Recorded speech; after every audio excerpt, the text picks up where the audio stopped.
Meeting will come to order. Let the record show that today is December the 8th, 2020, and the time is 9:00 a.m.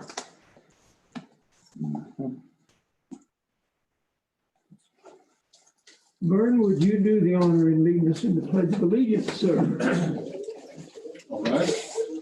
I Pledge allegiance to the flag of the United States of America and to the republic for which it stands, one nation under God, indivisible, with liberty and justice for all. Thank you, sir.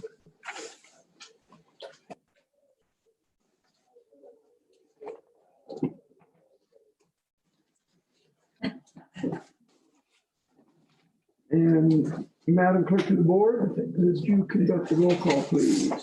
Commissioner Flower, Present. Commissioner Canada, Here. Commissioner Prince, Yeah. Attorney Clint Smith, Present. and Clerk to the Board Kelly Kemper present. Thank you, ma'am. Appreciate that. I want to formally introduce to the group and welcome Mr. Jordan Benson, the newly hired assistant IT or IT assistant. Welcome. Good morning.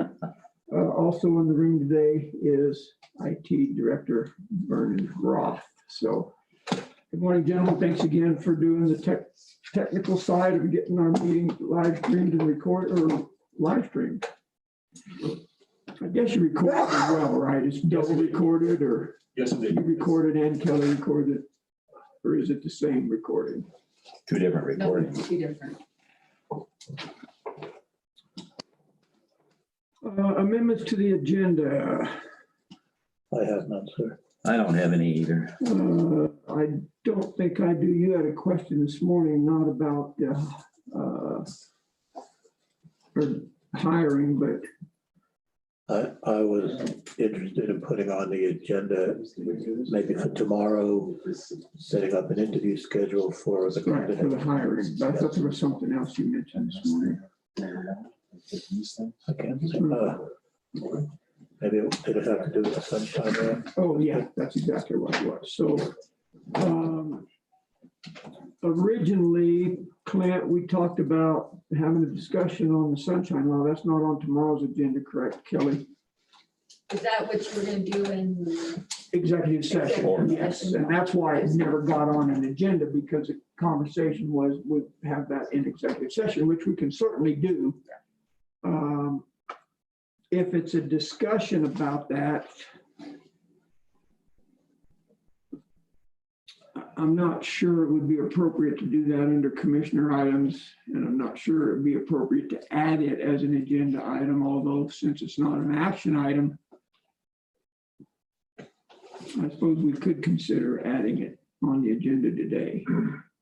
I think so. I mean, if you want to discuss it publicly as opposed to asking for legal advice in an executive session, which is Right. your call on it. If we just want to talk about it in general terms. We were talking about today or tomorrow. Well, we could put it on tomorrow. You had me put on tomorrow, a discussion of open meeting. Okay, then we're covered. All Okay. right. Yeah, I didn't thought remember I doing saw. that, so. yeah. Okay, so let's leave it on for tomorrow. Does that work, Jay, for you? Thank you. Let me just look real quick here.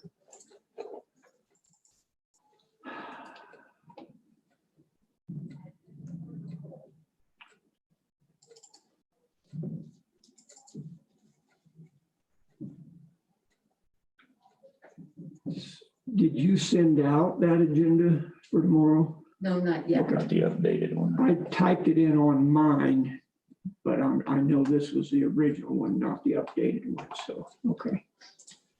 All right, thank you. No minutes to approve, I don't believe. So we'll move on to commissioner items. Commissioner Prince, you want to start? Sure. On the first, we all attended the coronavirus relief fund meeting, and on the fourth, we had our Board of Health meeting. We've had multiple conversations with Dr. Brown regarding the county's response to the significant surge that we've had in the last couple of weeks. I'll speak up, I'm sorry. the last couple of weeks, we've had a significant surge. I believe it was 24 new cases. Over Thanksgiving, it appeared that the majority of the new cases were from a single family that celebrated Thanksgiving together. So Dr. Brown is monitoring this very closely to make sure that we're staying as safe as we possibly can. That's really about all I had. It was kind of a quiet week for me. November the 30th, November the 30th, which I know this is in December, but I attended the CCI winter conference meetings via Zoom. There were 3 of those on that day. I was able to attend those. The meeting the next day, I was not able to attend because it ran concurrent with the Coronavirus Relief Fund Committee meeting. But I suppose I should tell you that because I attended those meetings and stayed till the last dog fell, I won the $50 drawing from Gallagher that they give away at the insurance meetings. So lunch is on him is what I'm hearing. Sounds like it. I said I won it. I didn't say I got it yet. So yeah, they It's gave true, they're not in person. You can't collect. they gave 12 $50 gift certificates. You know, they do that at that breakfast at CCI. Well, I won it last year at that breakfast. Oh, cool. Yeah. So I thought, oh my gosh. I said, well, there's no point. And I thought, well, what else do I have to do except go home? So I stayed till clear to the end. And so they had everybody that was Zoom, had 120 some people on the meeting. And they said, put your name on this dial. So they had a computerized dial. So you just send them your name and your county and they inputted it onto the dial and then they'd spin it and it'd spin around and had a little arrow and it'd stop. Well, I thought, yeah, okay, whatever. Well, it came around and stopped on the person's name right above mine. And I thought, because it scrolled through my name and just kind of hung up and then bam, went to the next one. I thought, okay, so that's what I get for waiting. The very next spin, it came around and landed on my name. So Cool. I thought, well, maybe there is hope yet. So, and I made a couple notes from that meeting that I thought would be of interest. Our very own Debbie Bell was elected as chairman of the board for CCI, which I thought was pretty cool. Better say who our very own means. Well, yeah, our very own, thank you. Yeah, she's a commissioner in Fremont County. So she's part of, when I say our own, I was actually thinking about the Mountain District because that's where she ran from, was from the Mountain District side. But I thought that's cool that we could have a commissioner somewhere other than the Front Range. And she's very responsive to So, just about anybody. and then Jason Anderson was selected as the Commissioner of the Year. And he's from Saguache, which I thought was cool. And then Roger Partridge from Douglas County received the Distinguished Service Award of the Year that goes to a commissioner as well. So, and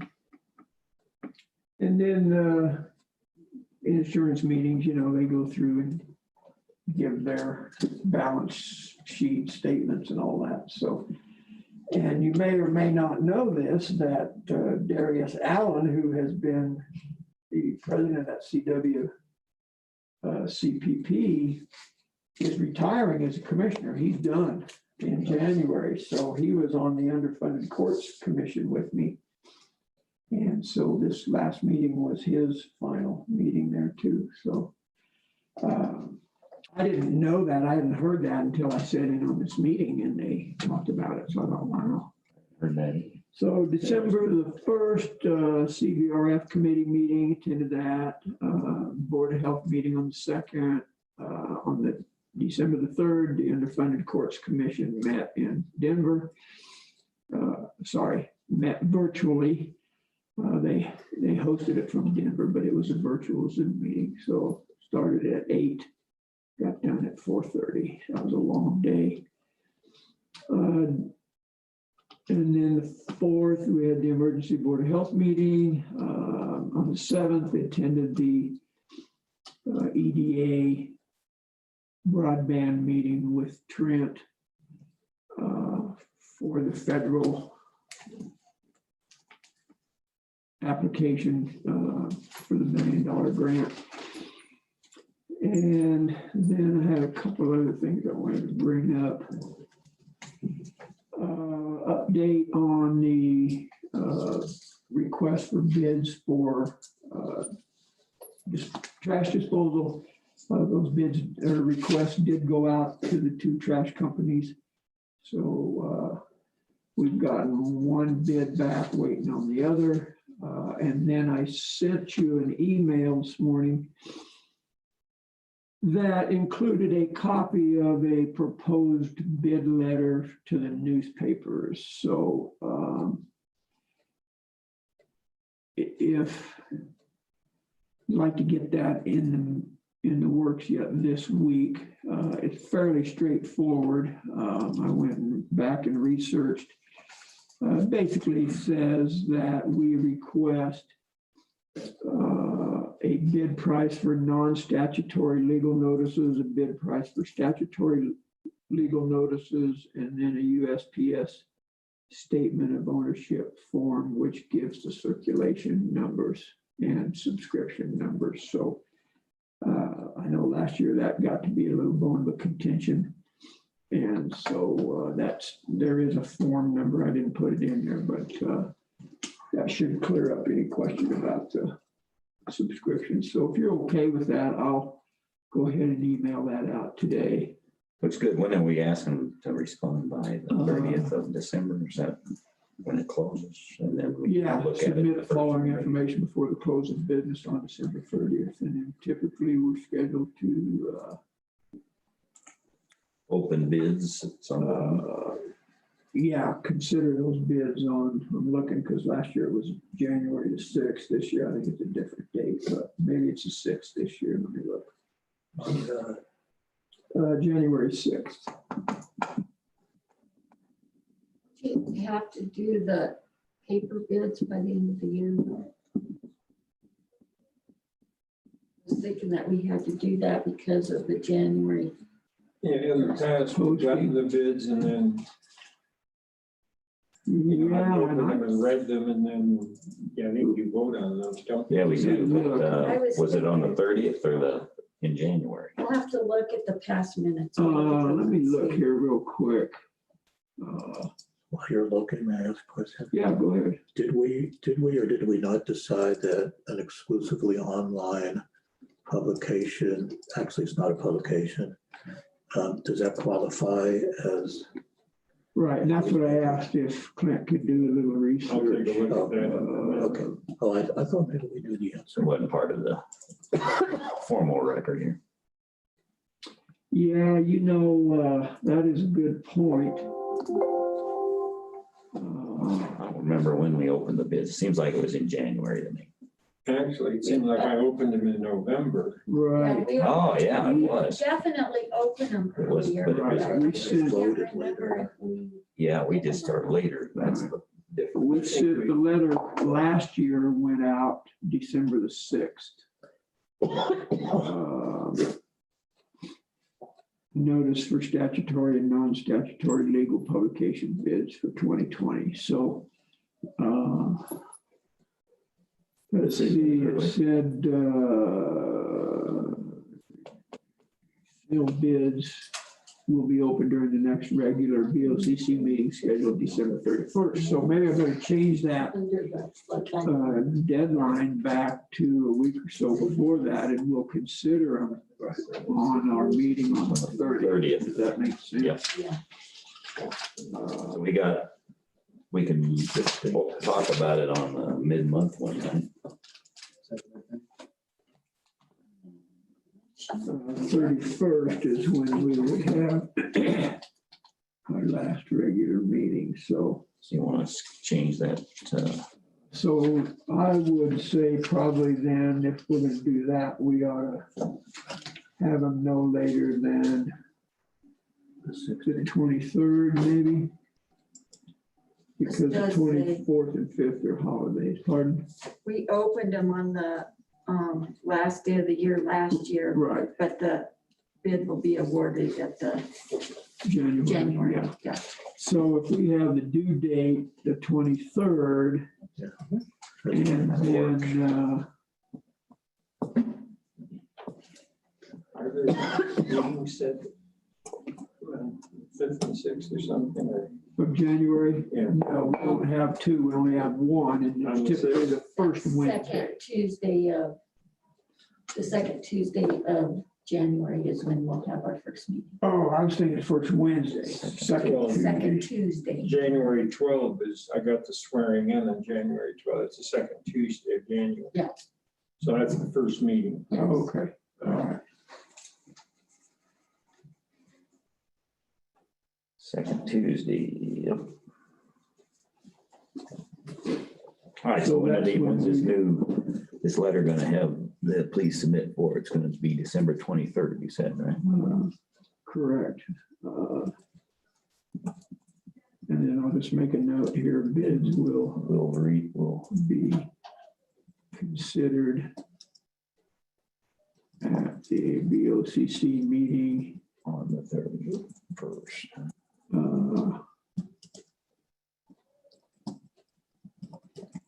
December 31st. Right, And want to make a decision then, or wait and do it in Generally, January? you just open them, and then when you do all your business at that first meeting is when you designate the paper of record for the year. And will The 12th. be awarded.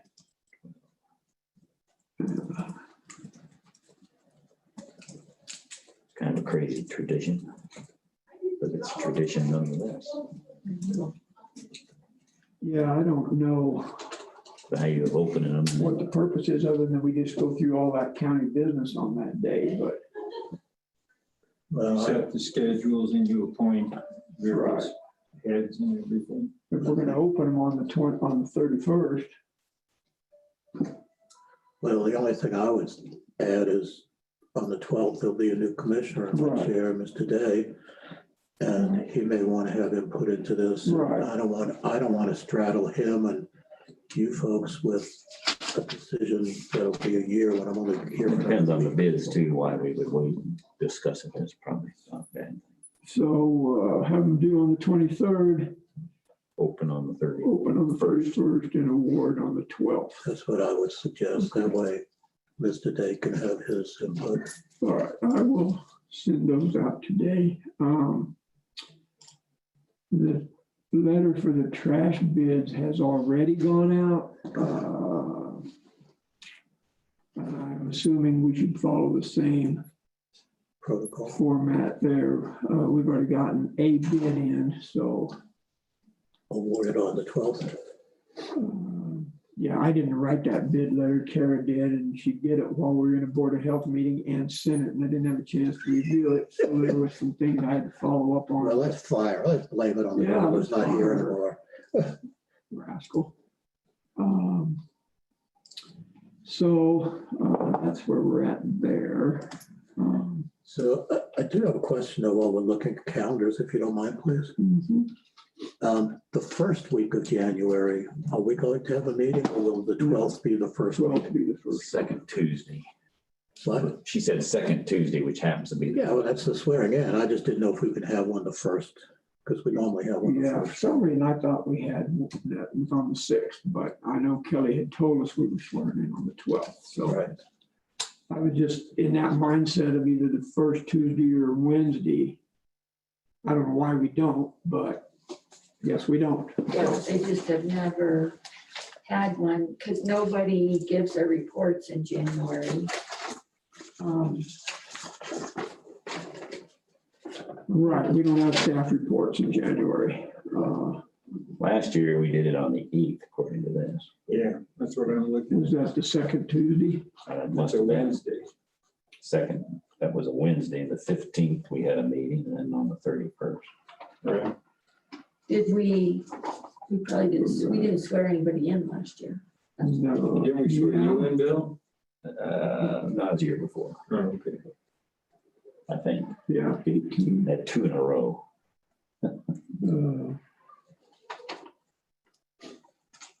That's probably one.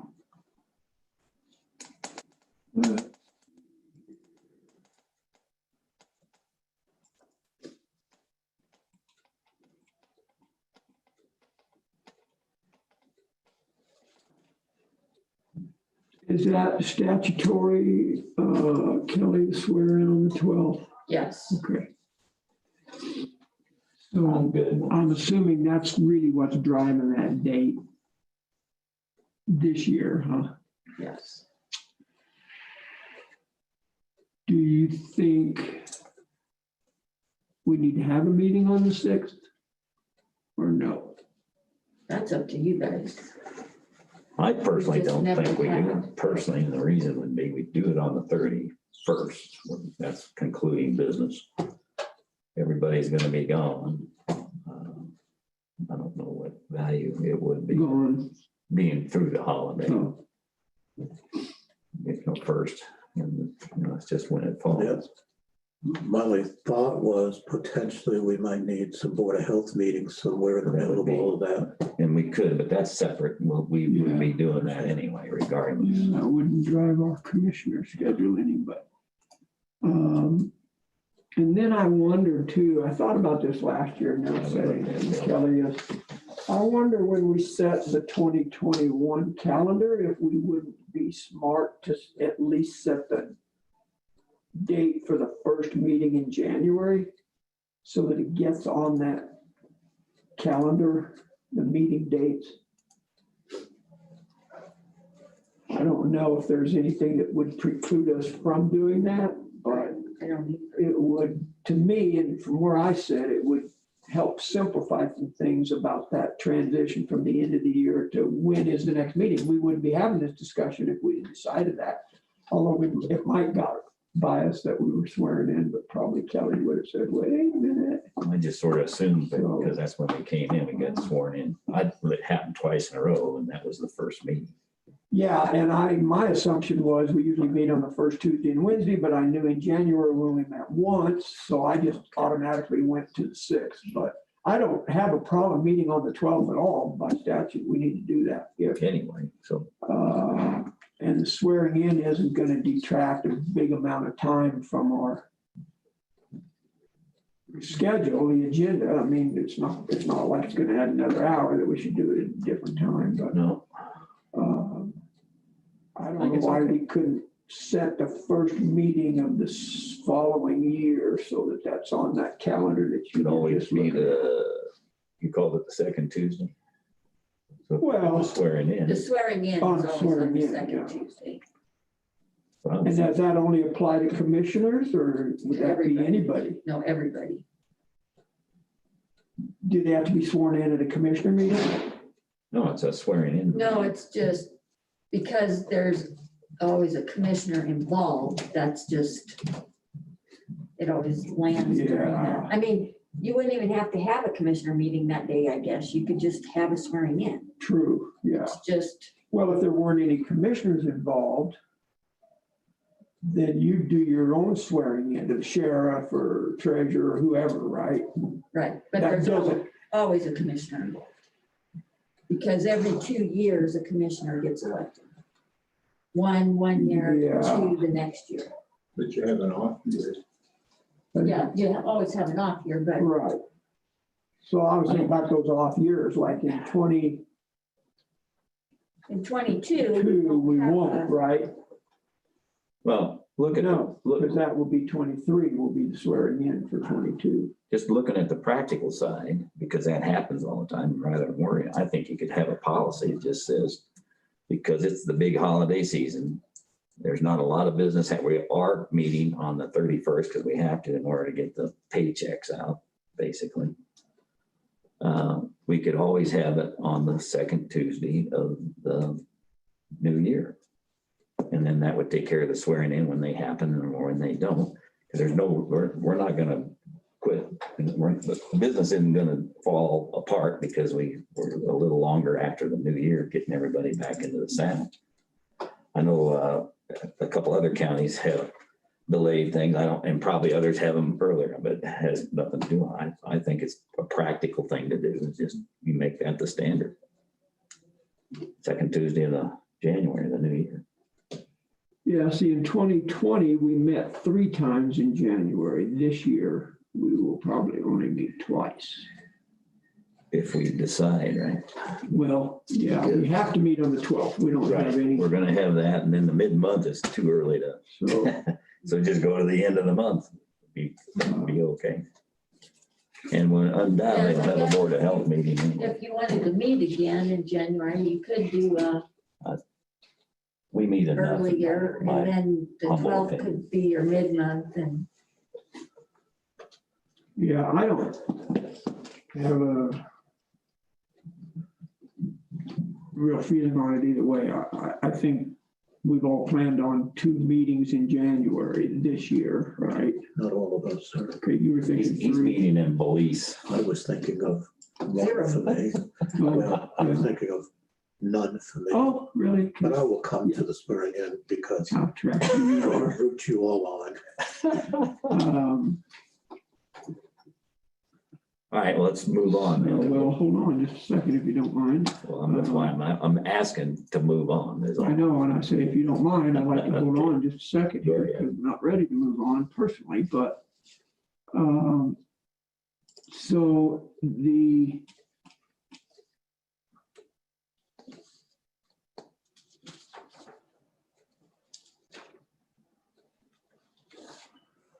the other thing I wanted to bring up was staff meeting.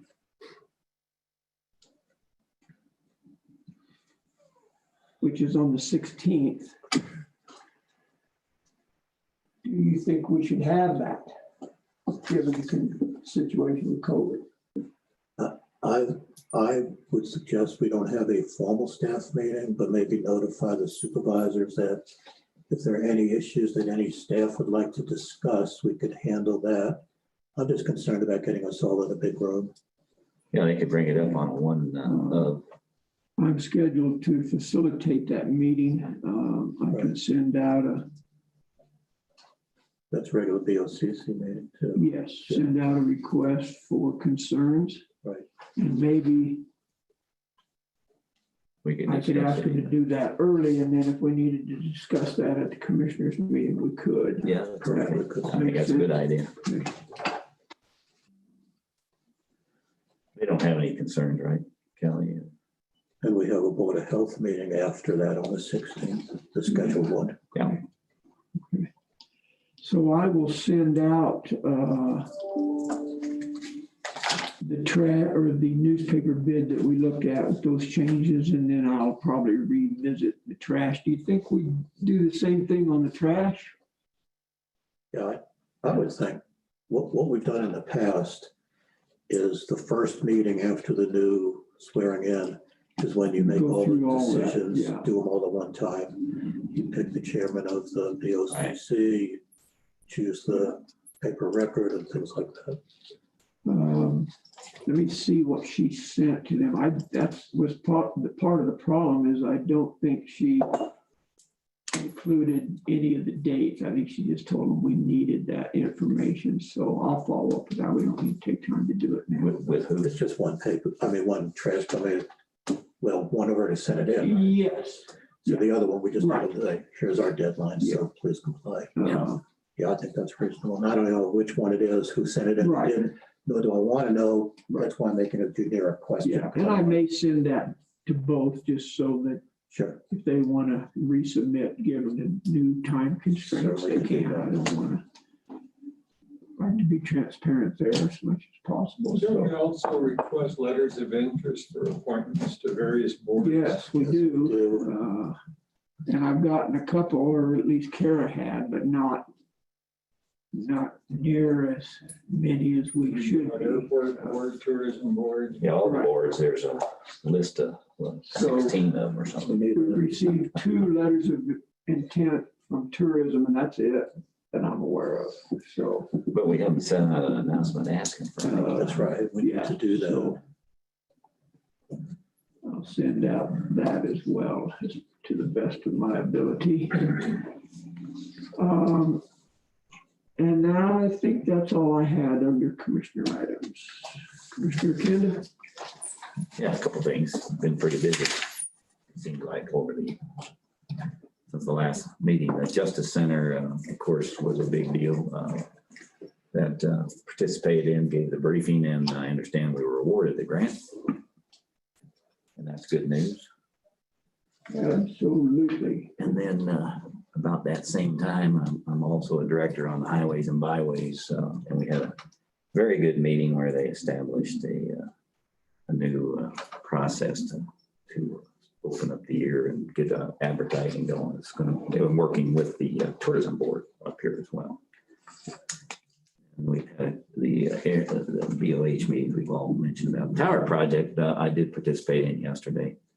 And I had a couple concerns. We'll probably have to talk about those at some point. But, you know, statements were made to the effect that they are assuming that the public is well aware of it, but we have not had any formal hearings.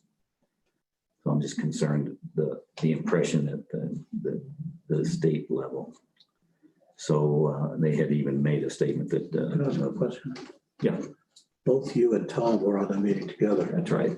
And weren't you the one who told us? Yes, that it you was, felt that was, and, excuse me, I'm not done. Yeah. Weren't you the one who told us that you felt that that was a violation of the sunshine law? Yes, it is. I stayed away from it for that particular reason. Why did you attend? Because Tom asked me if I was going to go, and I assumed he wasn't. So I tuned in. But once you found he was there, you still stayed on. That's right. So you're in violation of the. We both were, weren't we? That's why I'm bringing it up. It says 2 commissioners in a public meeting. They even made that statement. It becomes a public meeting. And So, you stayed though. yes, I did. Okay. Because I am the point of contact for the board for the broadband. That's why I stayed. When did that happen? I don't remember that. Were you, Tom? Yes, Look, But you're the point of contact for the towers? yes. I wrote the statement we had when we wrote, if you'll recall, when we came up with the agreement with the broadband guys to establish the process for doing the public meetings. You were with Carmel. That's Not true with too. Vogel and, Yes. okay, I'm not gonna make an issue out of this, but I mean, if you're gonna make rules and keep me away, I think. I did. About Jay, you misunderstood that day because I made the same statement because I had talked to Charles Bogle about it. We'll have this discussion right now about the process. When you have 2 commissioners, it truly is. And I've discussed that with Clint We're in the gonna learn that past. tomorrow. So I'm not I know. about that. But I'm telling you that the reason it came up the way it did is because in that meeting, I said, you know, we're supposed to be doing this as an open forum. And all I asked is that it be published. If it's a Zoom meeting, then they open it up and the public can dial Was in. it published? No, and that's what made me upset that day. And that's why I said, Are we then talking if about you're yesterday or the one that I left? the one you left on because you overreacted, in my opinion. Don't tell me that. No, Excuse just me. listen to what- I feel that is a terrible slight Listen to what- against me. No, You made that statement. I made the statement though in, And that you said, both of us need to leave. No, I because you were the didn't. I point of said- Contact. no. And I said, I am not going to be part of this. And let I me left. That finish. is exactly what happened. No, what had happened is Charles Bogle said, no, this is our meeting. And I disagreed. And I said, it is when you invite more than all the commissioners to come, it becomes a public meeting is what I said. And I said, would you want to disinvite Tom and Jay? That's how it came up. And then you immediately said, I'm. Tom and Jay need to leave. I know, I said that if that's the case, because I said I was the point of contact for these meetings. That's what's been going on. But we've been rotating and unfortunately, I've let it go too long when I should have brought it up a lot sooner. And I do apologize if it came across that I was asking you You to come leave. across, that's what you said. I said, then do you want to disinvite Tom and Jay? And I didn't get Oh, to you finish. said Tom and Jay need to leave. No, but it doesn't matter. Yeah, it does. No, it doesn't. So that's how I feel. Well, I'm just curious why I left the meeting and then you went. Because you hung up on it and I didn't hang up on it. I left you because left the meeting. I said, I am uncomfortable with this meeting. I'm uncomfortable with this accusation and I disconnected. If you'd have hung on, you would have heard me Yesterday, say, you changed it. No. You did what you wanted yesterday. All right, let's move on to finish up your report. doesn't matter. Anyway, the bottom line, I am concerned because all these meetings on the towers need to be published, period. And we can discuss that more tomorrow. And so I was uncomfortable with that. That was the only point I was bringing up. Also, the airport, good news is the AWAS electric is in. The Sangre de Cristo put the transformer in. However, it's 80 feet. It was 80 feet away from the power distribution panel, and that required us to dig some more, and they've got that done, and they've got conduit being placed in. It did, along with the FCC licensing, it's going to delay the activation of the AWAS by a few more days. They were trying to get it on the 16th, 18th of December. It's going to be a little further. I haven't got a new date on that yet. And let's see. The Bobcat Booster Club is in the process of, and I'm the president of the club, working with the school, and they are going through a neat process to get the Friday night lights going at the football field. And they're working with a company that have given them a real good deal, and they're in the process of raising the money to make that happen. So I'm really proud of what's going on with the school for that. And I think that's enough for now. Okay, strategic plan, anything there? Nothing with it, but we said before, start off the first of the year. Coronavirus relief, anything to report, gentlemen? From me. I submitted another request for reimbursement yesterday. Give you that exact figure here.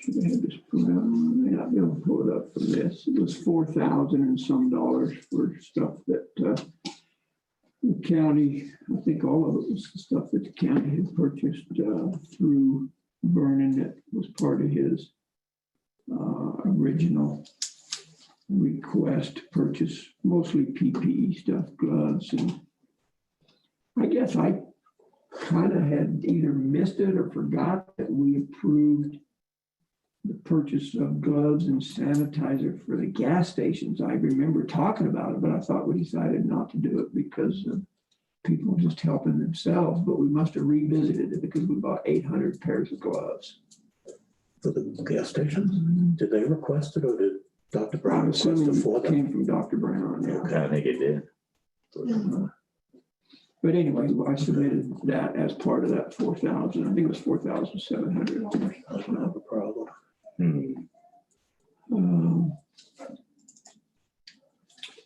I just, while I was trying to look that up, I got an email from the Attainable Housing Board requesting to be on the agenda for December 31st. So they want to make a recommendation to us on the developer for that attainable housing. So Ms. Kelly, could you make a note of that if that's all right? And then we'll just get that done today. On the 31st, On the 31st, yes, ma'am. and what is it? Consideration of a developer for attainable or for Silver Cliff properties.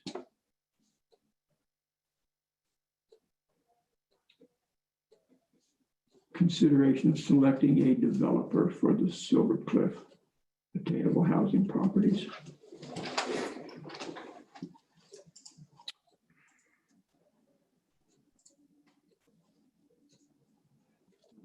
And then we're meeting again on Friday at 1:30. So hopefully we'll finish up, look at those applications and then start the process of ramping that Coronavirus Relief Fund Committee down unless we get some further funding, but that's all I had on the CVRF. Attorney items, Mr. Clint? Received a Cora request on Friday, or Kelly did, she sent it to me. And I responded to that. I think I sent you, it's a request again for your phone records. And I made the same response. You use your own private phones and they're not subject to a Cora request. I did some research. Mostly I already had a printout that I thought was very good about the Colorado Sunshine Law, open meetings law, that I had copies made for the three of you, and we can discuss that further. It's an agenda item for tomorrow. I just now forwarded to you an email I received from the attorney representing the Live and Goods about the site visit to see if the cleanup is finished. And Vince. Oh, Sorry. Sorry. I didn't interrupt you. I our apologize. apologies. no, that's fine. I just, There's a gentleman with a mask on in the hall. Welcome, sir. okay. I couldn't see because the mask, I thought maybe it was Kevin Day. If it was, I was going to invite him in. I apologize. No, that's fine. I just forwarded you an email I received from the attorney representing the Live and Goods with different rules now as far as visiting the property. He just wants Jackie and me only. I don't know if you really have an interest in going out there and looking at the property, but I was forwarding that to you, and I'll wait to see what he submits to me, and then we can talk about it, I guess. Clint, Yeah. on to that, I can't speak for the other commissioners, but I probably will not be part and parcel to anything pertaining to the Live and Good LLC ranch unless I go look. I'm not gonna make any decisions without going out there and looking. All I right. think I personally was remiss in even dealing with the West Cliff Meats without seeing that personally, but that's water under the bridge, but I'm not gonna make that mistake again if I have anything to say about it. So I don't know, gentlemen, do you have a feeling one way or Absolutely, I another? want Do you to want to give I sure Clint some do. direction? All right, then I'll communicate that to the attorney, Mr. Welsh, and Okay. let him know that that's not acceptable to just have Jackie and me go out. Because it was previously the three of you and also Dr. Brown, if he wanted to go. Why, did he indicate what the problem was or why? Yes, it's in this email that I just refer you to when you get a chance to look at it. It's some things that apparently were posted on Facebook where he feels Great. there's some sort of a conflict here. But, and then the only other thing, I have a pretrial conference coming up on Thursday with the case I filed against the gentleman who has his own unique way of disposing of human waste on his property. And that'll be with Judge Hunter, so I'm looking forward to What time? having her, at 3:00. It'll be, it's through WebEx, which is a Zoom version Right. that the judicial department uses. Can you forward that WebEx info to me? Have you gotten it yet? Yeah, I have, and I can certainly do that. I'll send that to you. You said 3 p.m.? 3:00. Okay. Does But Jackie- frankly, I mean, the answer he filed, he said he was going to go ahead and install a septic system. And I sent him a letter saying, well, he needed to get started on it, have a contract, maybe ground should at least have been broken on it. And if that's the case, I'd be happy to postpone the case for a while, but Jackie hasn't heard anything from him yet. He hasn't come in to get a permit or anything else, so I guess he wants to argue his side of the case. Do you know, is Jackie planning on sitting in on that pretrial conference? I don't know. I told her about it, but she didn't say whether she wanted to, and then I'll certainly give her the information. Okay. Thank you. That's about all I have to report for today, I guess. Okay, thank you, sir. Quite a letter. Pardon? Quite a letter from the attorney. Yeah. Okay. Hey, Len, I want to pat you on the back before we move on. The red light is on. Oh, And I'll tell you the difference. I see it from my house a lot, but when you're in close up, and especially with the dark coming sooner, and you see that light flashing, right. I can understand why the people in a closer in radius were upset. And thank you for mentioning, because I was gonna talk about that also. Yes, that flashing red light on the tower right here has been deactivated. Unfortunately, the IFR is also deactivated right now. We've notified the agencies that might depend on that.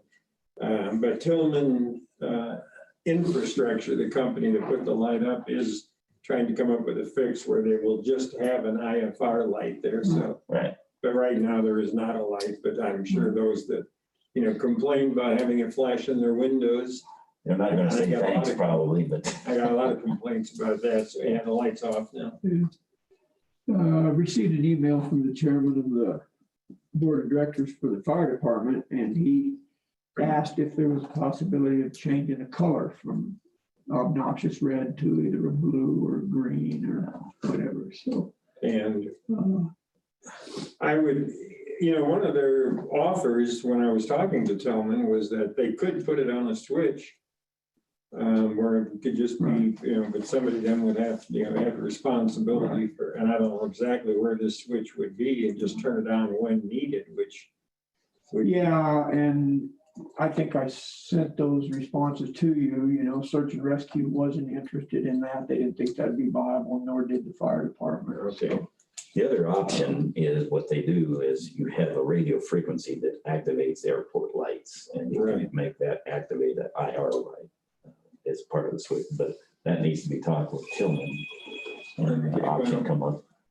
I guess I'd like to see if fire department is having their meeting on December 9 and see what they suggest on it, and I can get back with the gentleman at Tillman and talk to him about various options.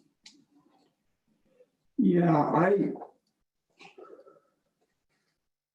guess the fire department would have occasion to worry about what the lighting is. I'm thinking more search and rescue in the clinic. Well, that's true, but the fire department stands by whenever there's a landing there. And so they would like it as safety. Actually, when I was at the airport board meeting, the fire department rep, I can't remember his name now, he was concerned only for that reason was the helicopters that are coming in have in the past been using the IR primarily until we built the tower. We just opened it up till then, there wasn't any else. So they have their ways to do it, but that needs to be worked, and I think between the fire department and the search and rescue and all, and make sure it's safe for the helicopters. That's the whole point. So it's still a work in progress, but right now the flashing red light's gone. Right. And it is below the FAA requirement. Yes, it is. Just the way it is. Okay, thank you, sir. Appreciate it. Well, for the first time in a long time, we don't have an administrative assistant report, so we'll move on to public comment. If there's anybody on the call that would care to make a public comment to the commissioners for anything pertaining to other than what's listed on the agenda, now would be the appropriate time.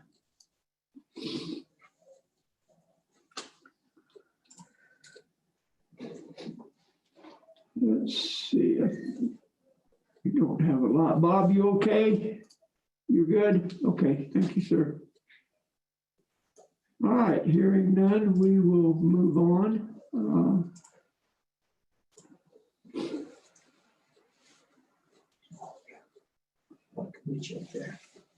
Staff reports, landfill. We received the landfill staff report this morning.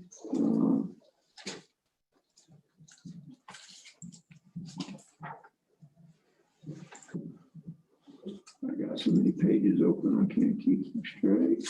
Me either.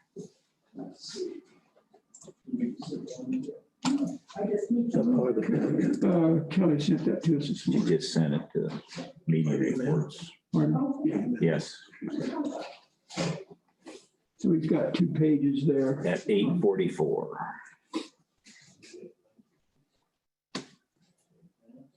Oh, got it. Thank you.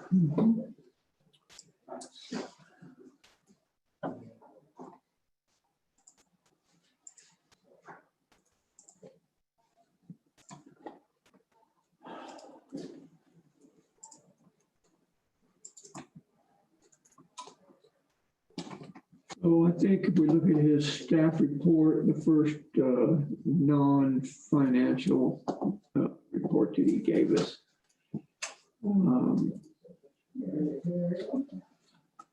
May or not be aware that, I think he might have told us this in a meeting, I can't remember, that the rear end went out of their loader Yeah, he at did. 644, so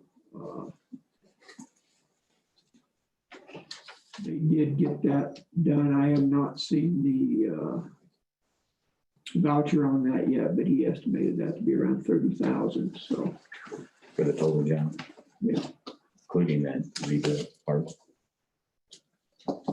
Yeah, that included installation of the reman on the axle. He also mentions the receptacles have been put in out there at the landfill. I haven't gone out to look at them yet. And then he gives an attachment of his 2020 totals. As it goes. Is he not here at the moment? No, he is quarantined. Oh, I didn't know that. Oh, that's right. He's, well, you knew it.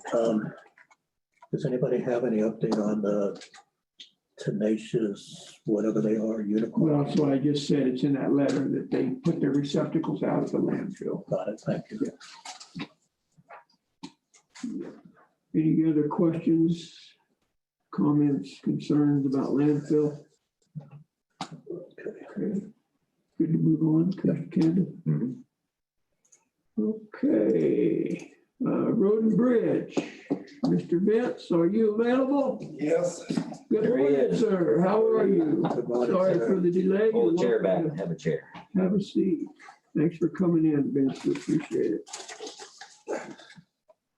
How are you? fine. Good. Good. Gary said he's been having good conversations with him. Yeah, I don't know when he'll get back, so I'm in. Well, we appreciate your leadership, Thank you. taking that role. And How do you feel? So- all right, the floor is yours, sir. We're just doing general maintenance on the roads, nothing major. Sent this stuff, Gary, give me this stuff. You guys want to look it over? That's what we did, completed. We got some projects we still got to do. If weather provides. Did you guys get out on by the Giroux Ranch? We're waiting for 8/11 Yeah. so we can go out there and work. We already see them. Yeah, we've got this. Yeah. Thank you. We can't do anything till we get that all, because we got fiber, we got phone lines. Yeah, you got it. They haven't gotten back on that yet. They did it. I went out this morning, they got a half of it done. So they haven't You're talking returned. about Vermont Road. Yeah. So we're just waiting on them to finish up. What, We got to put some drainage in oh, and build the road up because we've got water issues going into Mrs. Nancy's house. Lots of wash. Lots of wash. Yeah, I went out and looked at it. It's pretty significant. Yeah, so like I said, we're just waiting on for the 8/11s before we can do any work.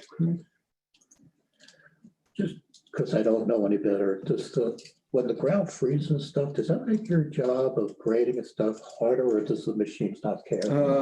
Yeah, the roads get hard, but we can cut the top of the washboards off with the graders. And so far it's working good. Okay, I just didn't know. And we can haul gravel on the roads. Okay, thanks. Does that machine you tow behind it do any good in this weather? Probably not.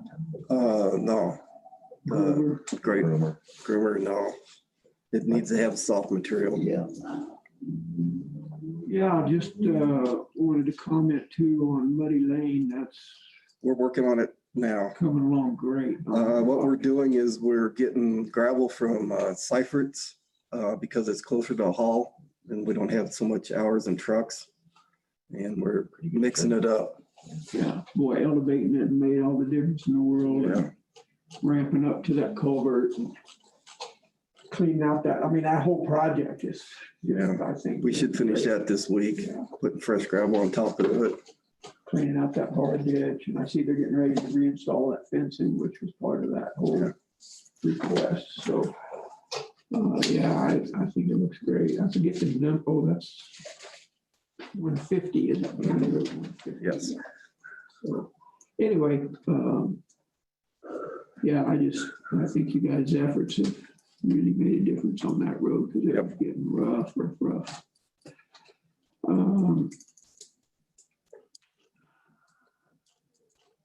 Got any issues? Got? No, we're running just like always, no problems. Good. And are you still one person short? Not at West Cliff, but in Wetmore, we're gonna need somebody, and we got 3 applicants Great, so far, and there's supposed to be another one, turn one in, hopefully this week, another applicant. wonderful. Good. Good. Local down there or somebody out of Up here, county or? up here, up here, yeah. Wonderful. Any indication of Mr. Day's last day on the job at Road and Bridge? Has he indicated that? Is it second week of January? That's when he's sworn in. Yeah, I think he's gonna work the first week of January, and then after that's, So he's gonna blade a road and come in and sit down and.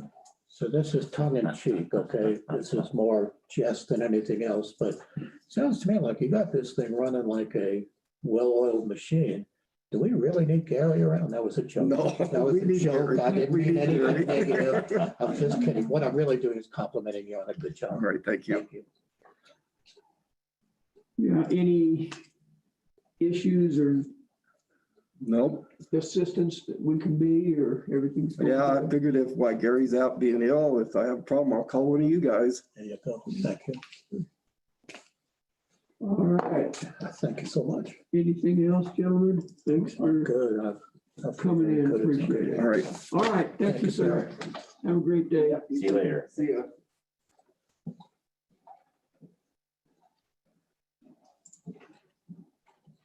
Can I suggest that next is the human resources, considering that we just accept their report? I looked at it and I didn't Yeah, see human any services. anomalies. Yeah, obviously she's out. I don't see that there's any.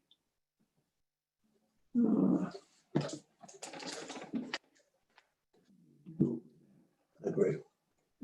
Same here. Okay. It looks straightforward. To me, I didn't see anything that Yeah. raised any red flags. Obviously, and maybe we should say this publicly today, that as of this morning, Human Services Office has decided to close because of coronavirus. And tentatively, they're scheduled to have that office closed until December the 14th. So they're going to post the appropriate information on their door if anybody in the community has to get a hold of those folks and do not have their numbers. They could come to the courthouse and those numbers would be on the. Yeah, that's a good way to look at it. They're actually physically closing, not the office, but they're actively keeping at work from home as best they can. Yeah, they will work remotely. But I just thought, since their staff report was on here, probably would be appropriate to talk about that, get the word out to the public. And I that concur. information will also be posted on the website and Facebook, according to the folks out of Human Services. So,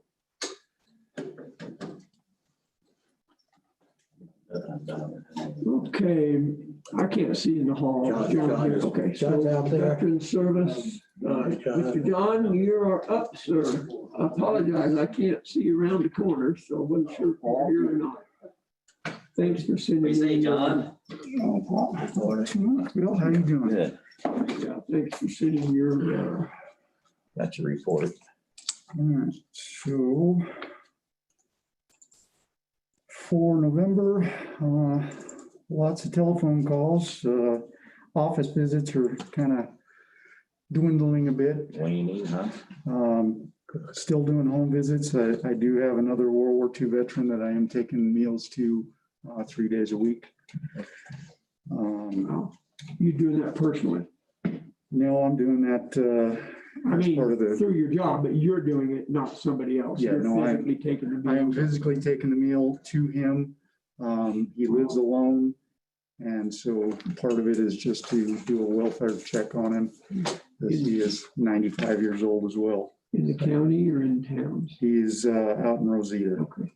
Well, thank you for doing that. Wow. Let's see. There's a whole lot more to that than meets the surface, isn't there? Those home visits, that's Yes, sir. pretty So, intense. yesterday I got to put gas in his truck for him because it's interesting the requests that I get. Yeah. So did this gentleman used to fly for the Blue Angels? No. Okay, I'm thinking of someone else. He did say that he tried to go to Russia one time on vacation, but wasn't allowed to because he may or may not have taken pictures from several miles up. I won't deny it nor confirm it kind of deal. Okay, I didn't mean, I wasn't going to give away any confidences. I was just curious because I have a friend who's in that category.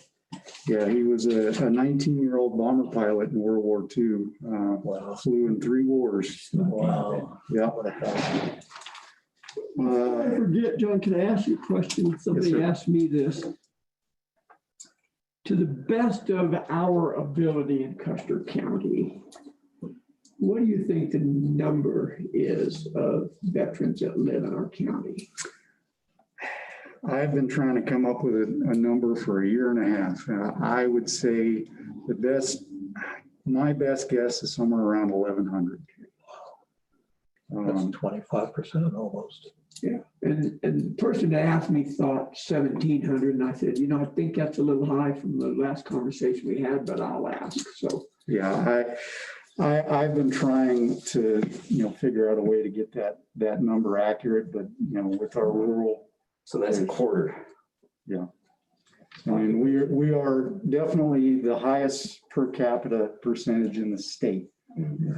Figures I saw from 2017, I found on the web, put us number 3 in the nation, but the figures that listed Custer County percentage, it was way too low. So we may actually be number 1 in the nation. With statistics will tell you that not a lot of people, but a lot of percent. Yeah. Well, thank you for. Veterans Trust Fund, we did have 11 people last month for utilities. 10 people came in for the food bank, and then we've assisted vehicle repairs on 2 people. As far as my budget, let's see if I can get my phone open again. I did buy a new portable printer so that I can actually do claims from someone's home. I have a Bluetooth signature pad on order so I can direct submit the claims. I can actually submit the claim from my phone. You submitted that to the committee for COVID reimbursement. No, I put that was out one of of the reasons you were gonna do it. I put it out of my budget because I had, budget money left over for this year, so I need to spend it anyway, so. I did buy repair parts for the VSO vehicle. Trying not to spend too much on a, vehicle with 250,000 miles on it, but it'd be nice if I don't have to walk. I'm assuming you did the work yourself. I did, sir. Voucher for. I did do the work myself. I put new shocks on the front, replaced the heater control switches to try to get the heat to blow from somewhere else. Oh, John. It is working. Good. We did do 60+ baskets for Thanksgiving, and that was to the entire community. We're doing Christmas baskets as well. Don't have any numbers on how many of those we'll be doing. And those are, as you indicated, open to the community. You do not have to be a veteran, correct? Yes, sir. And that, I'm not running it this year. I did hand that over to a volunteer with the VFW. Let's see here. And then the Veterans Trust Fund is actually going to be on hold until mid-January. Our administrator is going out of town and he will not be back. So unfortunately, we are not going to be able to provide Veteran Trust Fund money until then. We will be bringing in a food truck in January, again, another semi for the community. I know I did not get it on the agenda, and I'm willing to wait until January, but the veteran or the VFW holiday baskets, last year, the board did donate 1,000 for that. So if that's something that we can do again this year, then. When are you doing that, literally? They've actually been doing it already. I mean, we've already done the Thanksgiving, and then, so we're working on the Christmas. We have all of the turkeys already pre-staged at Sky Ranch in their freezers. So all of that stuff is up here. So if we put that on the agenda for the 16th to consider that That would work. donation, would that still work for you? Yeah, that would definitely work, sir. What do you think, gentlemen? Consideration of financially supporting the VFW holiday baskets. VFW holiday baskets. Thank you, Ms. Kelly. Yeah, so we'll take that under advisement on the 16th. And then the last thing I got is Army Navy game on the 12th, this Saturday at 3 p.m. Eastern Standard Time. So, there's not a lot of important football games, but I think that one's pretty important. So go First Army. time they haven't. Does that mean we And it is the first time The first time. in, it's been That's where, it's been 5 times so far. This will be the 6th time it's actually been at one of the academies. This time it is at West Point. Yeah. So this will be, usually in Philadelphia. yeah, this will be interesting. Usually it's at a neutral stadium. So if it's 3 p.m. Eastern Standard Time, does that mean we have to go out there to watch it? Yeah. Okay. I'll book my flight right away. Can we go back, John, just Yes, sir. because my opinion would be that you probably wouldn't need to come in for us to consider that holiday basket thing. But I'd like a little more information if you give it to us now. That way you wouldn't necessarily have to come in. Do you have an idea how many baskets they're planning on giving out? And Well, they did 60 plus, it was somewhere around 60 to 63 baskets that we did for Thanksgiving. Right. We're looking at doing that, hopefully with, at least 10% more for Christmas. Plus the fact that the funds will be used to help with fuel to bring the semi up here. It costs, my neighbors covered $1,000 to bring a semi up here each, for whatever they have to deliver, whether it be our From what? food truck distribution. It's coming from Penrose, but it starts in Penrose, goes to either Pueblo or Colorado Springs to pick up the food, and then has to come up the hill. So it's a process. And do they deliver those or do people come in and pick them up? Everything that we did for the Thanksgiving baskets, we will be repeating. The distribution is my office. You So did they it come to you. with help from VFW, Yes, sir. the American Legion, right? Mhm. Um, Yeah, it was all through volunteers through them, so. Typically, either from last year or from the Thanksgiving deal, what's in a basket? For the Thanksgiving basket, we had either a full turkey or a turkey breast, depending on what they wanted. There was pies available, different sides. It was a full Thanksgiving meal ready to be prepared in a, little laundry So basket. it was already in a basket. And Yep. you just- People actually, this year, they were able to just check the box on what they wanted, and everybody had their basket Wow. was with their name on it, ready to go. As soon as they came, we just handed it. How many baskets total? I believe it was, I don't have the exact number for the Thanksgiving, but it was right around 60, Yeah. a little bit more. So is the Christmas baskets, is that open to anybody or just? Yes, sir. Everybody, and that was the Thanksgiving as well. So, Very good, thank you. Super. And a date for distribution, do you have that yet? I do not have it yet. I'm waiting I was hoping I could get an answer before I came to the meeting, but still not there yet. I'll go ahead and move that we approve the the Veterans Services Office monthly report for November 2020. I'll second it just so we can discuss it after the fact there. Been moved and seconded to approve the VSO report for November discussion. Hearing none, we'll proceed to vote. All in favor, say aye. Aye. Aye. Opposed, nay. Motion carries. Keep it going.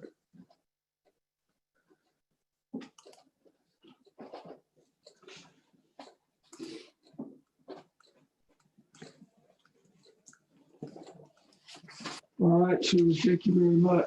All right, gentlemen. Thank you very much. Yeah, take care. See you, John. It's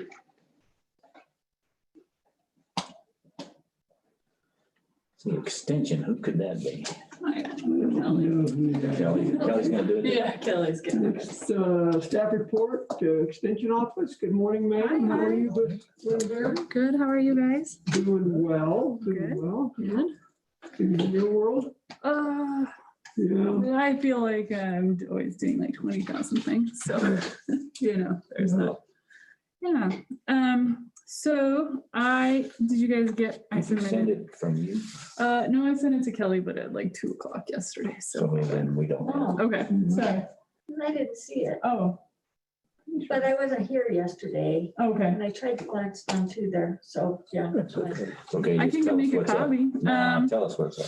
So we just are working in 4-H and I don't know how you're not having fogging glasses because I can't figure that out.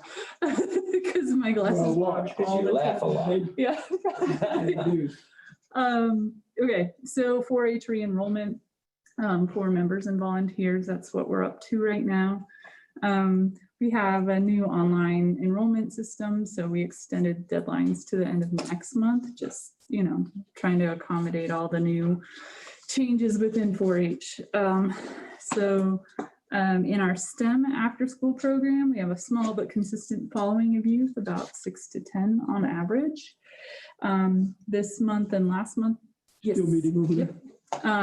Working on cooking skills, so that's pretty exciting. We will follow the school calendar, so next week will be our last week for this year, and then we'll restart in the 4th. Kind of excited. Yesterday, we just decided to partner with the library to do a gingerbread house contest, kind of remotely, respecting all COVID precautions, and we're going to give out some prizes. So be sure to watch that and vote on your favorite gingerbread house. What I've been up to the last couple months is a lot of administrative work. So we have a reporting requirement within CSU to report on all of our activities. And so, trying to just make sure I have everything submitted by the end of the year. For those volunteers, we do have to do renewal agreements and kind of just go over all the rules and things like that. Planning for next year's programming. And then as far as our needs assessment, reviewing secondary data. So any existing plans like strategic plan and things like that, working to collect that information to kind of guide the development of future programming. Rachel has given her notice to vacate the office manager position, so Sorry. that's all right. She's having a baby and wants to be You don't have to with that. expand on this. Yeah, no, I kind of expected it, so, What's the date? Friday is her last day. This Friday. Yes. So go say thanks. She was really great about tidying up things, creating standard operating procedures so that the next person should be able to just look through this book and get a handle on the job. Have you done anything about posting it? You do want to replace her? Yes. And have you done anything about posting anything to start taking applications, that kind of thing? Not yet, because I had originally thought she was going to take the leave. And so I contacted someone to do some interim temporary work, and then this happened. So I'm just going to keep with a temporary part-time employee, so 10 to 2 through this month. And then February 1st, go back to normal hours for that. And then that gives me some breathing room to hire somebody and do the full hiring process. So, Well, thought, but if I may, yeah, go for it. we're getting ready probably within the next week to interview for an administrative assistant for our office. Currently, we have 3 applicants. Oh, nice. One, I guess, would it be appropriate, and 2, would you want us to mention to any unsuccessful candidates that you may be looking for Oh, yeah. a position Yeah. or to hire for that position? Yeah, that would be great. I've had a couple of people inquire so far, so I'm hoping we'll have a good applicant pool. And, beginning of the year. I don't know if people are generally looking for work, but I'm gonna keep my fingers crossed. But yes, I would love that. Okay, I think it'd be appropriate, don't you guys? Oh, yeah, I mean, for sure, that there are. other- one, either do it early on so that we don't think we're trying to single out somebody, Yeah, or 2, do it completely after the fact and say, hey, by the way. Yeah, I think we said this is not the only position that's open, that Right, yeah. we have another one that you're welcome and to. you'll work with Donna to get that vacancy announcement. Yeah, posted, huh? and kind of just looking at the calendar, it looks like we'll have somebody in there again the 1st of February. That's According the to, goal. yeah, according to this plan that I put together. Is CSU part and parcel to that at all, hiring that position? Nope. This is 100% a county position. And so one of the questions, and we can move this to a different time, but I was just kind of wondering, after being here almost 2 years in next month, yeah, okay, those are just coming out. You had it. Yeah. It would be really beneficial to kind of split some duties between this office manager position. I don't know if it was Rachel or the nature of the job, but she would be really efficient and have a lot of work done. So I would like to incorporate a little bit more of the 4-H planning, maybe some oversight of some duties within 4-H.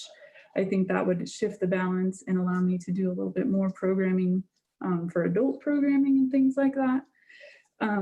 With that would come maybe some different office hours. So I really wanted to have a conversation with you guys about your expectations for what you want up there in terms of how long we're open, because 4-H does do evenings and weekends and all kinds of different time. And so you guys are welcome to think on that, but. What do you think? I mean, you've gotten the phone calls. Yeah, I Are you mean- getting a heavy load at 3 PM or? No. So the idea would be like 8 to noon would be office manager positions. It's still not totally parsed out, but I did want to kind of include you in this conversation. And then in the afternoons, work to make sure that the 35 to 40 hours is met, but that may include evening and weekend time as well. So just thoughts, and we can continue to have this discussion. I'm very comfortable, I'm speaking for myself, Okay. I'm speaking for them, but I'm very comfortable with you organizing that. Okay. And in fact, I was gonna say, why don't you give us your recommendation? And I'm really thinking, if I didn't want your recommendation, why don't I just say, please keep us informed of what's Okay. going on? I trust you completely. Okay. That's my opinion, and Yeah. I don't know how the other commissioners feel. Well, I feel a little differently about it. Certainly I'm willing to have a conversation, and like you say, we can start thinking about this. Historically, I think there have been times when there was a discussion about closing down our extension office and going back to a co-director with Fremont County. Mhm. I sure would not want to see that happen again, nor do I think you would. Yeah, please. Because I mean, you'd probably be out of a Yes, job, but yes. nonetheless, I just get a little concerned about not keeping regular office hours. Okay. Not mostly, but equally from the perception, Mhm. heck's going on with extension, can't ever get a hold of anybody. And then the other part of that is what's going on with extension, I can't get a hold of anybody. Okay. Is that a? We've had the same conversation in here about our office. Mhm. With respect to what you indicated to Commissioner Canada about not probably a lot of activity, mid to late afternoons, whatever, I understand that. I don't have a preconceived idea, those are just my initial thoughts. Okay. So my thought was, when you were relaying this to us, that you'd have an actual schedule, Mhm. but a flexible schedule, so that your hours were in, Yeah. but you may adjust them depending on what time of year it is, what functions are going on. when you're doing more planning and less activities and vice versa. So that's kind of what I had the impression you were talking about, how to kind of structure it, because, you know, I'm suspecting in February, there's not a lot of kid activities going on. But during the summer, there's all kinds of wonderful things happening. So Yeah. that's why I kind of said it the way I did. Well, in general, April, May-ish, we do get more walk-ins and we do have more, not 4-H, it's more general inquiries about horse pastures and weeds and things like that. And so, you know, we do have more in the wintertime trying to get those 4-H programs together. We have a lot of our getting ready for the year stuff earlier in this year, so January to April-ish. But I'm happy, and I do want to respect what you guys are trying to do with this position, but you know, I'm just throwing it out there for consideration, so. And did you indicate you're thinking that halftime position? Or not? Nope, so it would be split 50-50 time for the whole job, Right, okay. office manager and then 4-H Right, coordinator. right. And often To those me, would, that's internalized. yeah, Yeah. That's what- But to retain that as a full Correct. FTE. yeah. Because I had thought, well, maybe it should be a halftime position. Would that be more appropriate? But I think that just opens up the door for more work to fall on me, and I don't really want that, so. Yeah. Okay, very good.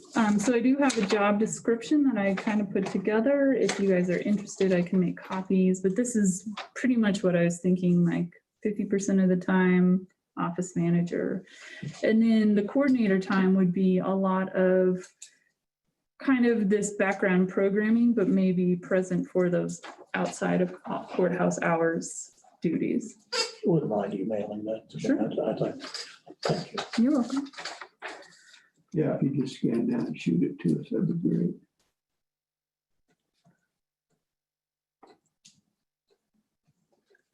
Very slow writer today, I guess. Okay, so with the holiday schedule, CSU has our holiday beginning the 23rd through the 27th. I'd be back in the office the 28th and the 29th, and then I have gotten approval to be out of the office the 30th and the 31st. And I know that kind of coincides with your holiday schedules, but that's where that's at. The temporary employee will be 10 to 2 during those times. Just we have zero, we've had zero phone calls and stop bys in the last. So you have somebody in mind now, Mhm. Tim? Yep, Okay. she'll be in tomorrow, so Good. yes. So, Like a plan. What can we do to help you, um, other than what you're asking? yeah. Send money. Yeah, that, Not anything else we can do. I don't think so, just if you. We're part of this community. I mean, Oh. I want you to go. I wish I had this. Well, I thank you for that. And, you know, I'm just learning more about the community and what they need. And so it's always kind of this learning more, trying to address through programming what that is. And so I feel like I'm always playing catch up, but someday I'll get ahead of the game. Thanks. So if you're cooking over there, you're using that facility? No. And then, so we have some cooking sets that CSU has provided. We borrowed them from El Paso County, and they're little hot plates. So we don't use their actually cooking facilities. We just use that regular space. Good. So I just took an All My Money curriculum class, and it's targeted to teach lower to moderate income people about budgeting. I remember I've been trying to address that request that you guys had. So we'll offer that. We'll partner with some other colleagues within 4-H to offer the higher level classes, but I did talk to DHS and the probation office about would those be appropriate for those people? Is that a program? So those look like promising partnerships, but we haven't secured anything. I did complete the walkthrough with Cuerna Verde. Everything looked great. We had one homeowner who was selling his house. He agreed to the job during the initial and when we put the bid together. And then it wasn't disclosed in the purchase of the property. So we felt like we weren't going to take that out. So a change order will come with that. They did have some change orders that the homeowners requested. So I'm trying to work on that. all being told will probably come in under budget. So Great job. that is what we're done. Those homeowner requests and the subsequent change orders, that's on the homeowners, right? That's not on our grant. Well, we did approve for that amount, so we're trying to work that out. I have requested their change order and what that work looks like, who requested it. You know, was it to meet the landowner requests or was it to meet the specs of the project? They also took out 6 cords of wood and they're happy to pay someone. So I asked for that total and I just was gonna maybe let that even out. So if you guys are comfortable with me trying to just make it work, otherwise I can rope one of you in on those final conversations. I think I'm fine with I'm that. fine with that. Okay. I think we don't need to be into the weeds as far as that goes. But, I trust you. again, you know, obviously we're gonna stay within budget. Yeah. If those change orders kick us out of budget, Now we have to talk. Yes. Go on, buddy. Yes. well, I was gonna say, which I don't think we'd have to talk to because she probably will not let that. No. But Not quite. none of the case, if we, I have been shocked by invoices before. I understand So, completely. so, and there's still a final settlement with yeah, H&H. yeah. And so we did talk to Donna and we got all that money where it needs to be for their final invoice. And they know what the grant was, right? So, Yeah, I mean, no, they they know know. they're not gonna go. Yeah. Yeah, they know they're not getting anything else. So Not do that. Yeah, Just no, mention that's, it 'cause it I like always- to talk. it always helps to ask. We've seen one voucher come through Okay, so Yep. far, correct? Yep. And then there'll be another one and that should. we anticipated 2, just to meet with the monthly invoicing. Okay, all the landowners are like, and they love H&H Forestry, and so they've been a really great company to bring on into Are you this. getting paid for that commercial? No. That was a joke. I was just teasing. But I Doesn't hurt to should, ask. yeah, I could, No, it's I could wear a wonderful to hear t-shirt. that Yeah. A local company is doing a really good job. Yeah. And I commend you for. Oh, doing thanks. Yeah, they would just go and talk and let the landowner talk, and, you know, so that's always great. Let's see, so I just was on a call with CSU yesterday. You will probably see in the next few months a renewed MOU with them come through. So maybe, you know, if you want to share this extension office with Fremont County, now's the time Yeah. to have that conversation. Yeah. But that will be coming through and just some of my colleagues have 40-year-old MOU agreements that haven't been revised or looked at. So just trying to clean that up. Additionally, working on an MOU with the Fair Board. I was just curious what kind of role you guys need to have in that. Does it get approved between extension and Fair Board and then do you guys have to look at it or what is that? I would process? assume the Fair Board would not approve it without bringing it to us. First, okay. Yeah. Okay, That would be my assumption, but because I don't know. Kel, what do you think? Fair Board can enter into MOUs without commissioners or? I would think so, because I mean, to me, you guys appoint them to do a Do their job. job. That's right. It'd be different if it was an IGA, I would assume, but for just a memorandum of understanding between 2 organizations, Clint, be good with that? Yeah. Yeah. and that will really, I feel like my push to do this is to review what those roles and responsibilities are, especially at Fair. I think they tend to, I think when Beverly was here, she did a lot. And so I think that's the expectation. And CSU's guidance is to move towards an education directive during Fair. And it kind of goes back to that discussion about what role you guys see this office manager position playing. So would you expect more admin role during that? Because that's a lot of what our office does, is printing and typing and things like that. So just trying to hammer those out because I think there's a lot of unspoken assumptions. And so I don't like that. I don't operate well within that. So getting those all hammered out. The final thing I have, we're having lots of leadership changes at CSU. Bill Nobles, who is my direct supervisor, is retiring.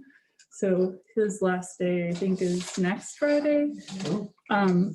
Kurt Jones is the county director in Chaffey County, and they're not going to replace Bill's role for 2 years, but Kurt will be that new contact Wow. during that time. So they've taken this big region and made it really small. So my region is now tied with Fremont, Chaffee, Park, Lake, and Teller. So it'll be a little bit less. You might see Kurt more than you saw Bill. Yeah. And I then won't argue with him near as much as I argue with Mr. Bill either. I would never see Bill as an arguer, but we have a different relationship. And then his boss, Ashley Stokes, you might have heard from her, but she's also moving on to the University of Tennessee. So she'll be the Dean of Extension over there. Really? So Pretty cool. yeah, I'm pretty excited for her. So I think that's it. I will forward this to you as well. And I'll include all my handwritten notes on there. Okay. So any questions or anything for me? Sounds good. How would you like to have this conversation about the office hours and the role of the office manager / 4-H coordinator? Is that, since Tom is my point of contact, is that something you want me to work out with him? Or do you want me to come to the board or? You know, we're not gonna have staff reports in January. Okay, I think you can work it with Tom and then if he has an issue, bring it to us if there's some. Yeah, I think it's great, you know, you just get hopefully basically a rubber stamp. I mean, you guys will discuss and come up with something and I mean, I'm really a short termer, but yeah, I look at them as still long termers. So I Right. mean, it just makes sense to trust the two of you to come up with a good plan. does that put more work on you, Tom? No, Okay. not at all. I don't know if that's what the commissioners feel, that's fine. I would trust that you would present us some plan that you think is workable for you and is representative for the office as well, so. Okay.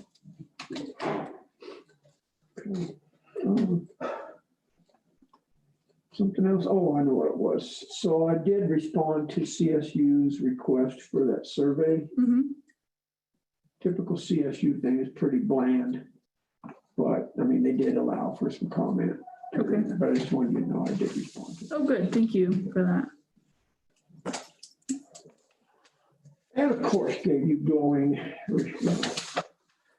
Someday, I hope that never changes, but let me know before you give Did I non-glowing. say that was glowing or that we had a fiery director? I can't remember. Oh, you would characterize me as fiery? Awesome. Yeah, I'm sorry. No, I can't go there. Okay, that's fair. All right, Okay. Tito, well, thank you very much. Yeah. Take care. Happy holidays. Yeah. Thank you. Without objection, Yes, please. Take 5. we might take 3, yeah, since we have somebody waiting for us. So we'll stand in recess for 3 Wait a minutes. minute, it's Jackie, We'll Tom. be back to 10:35.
Get me another cup of joe. To answer your question, yes, those letters are in there. So And you already forwarded them. I will go ahead and do that. That would be great because I cannot tear up my office. Do It's you want me so to perfect. send them to you as well? No, You don't want that for your yeah, you record? better. You didn't want anything. I don't want anything today. Clint Billy's left me some Mr. Good bars. Okay. We'll reconvene the meeting of the BOCC. Time is 10:38. So, Miss Jackie, I believe you are next on the agenda. I am next, and since I gave 3 reports last month, I decided that I wasn't gonna give a full-fledged report this month. And I know I didn't ask, but you know, So let me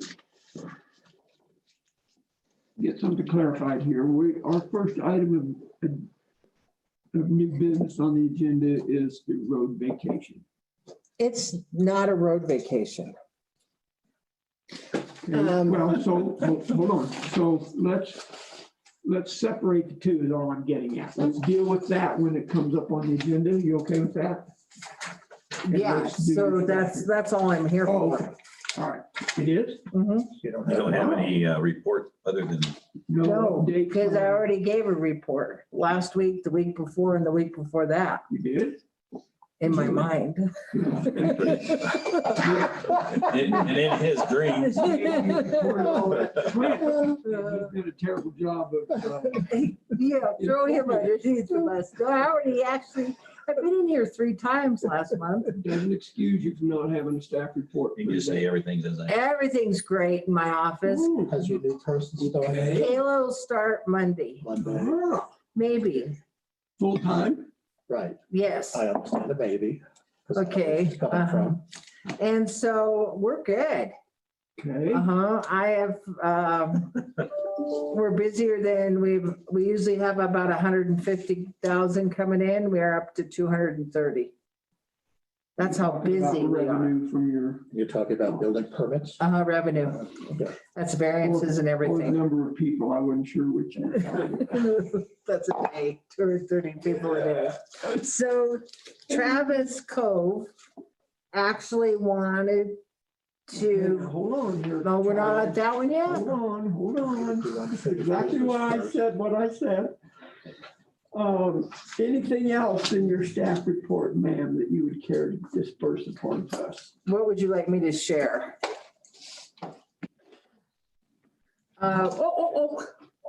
Just your health and well-being is my primary concern. I'm doing great. Love my job. Oh, yeah, nice. Love the bosses, but really love the county attorney.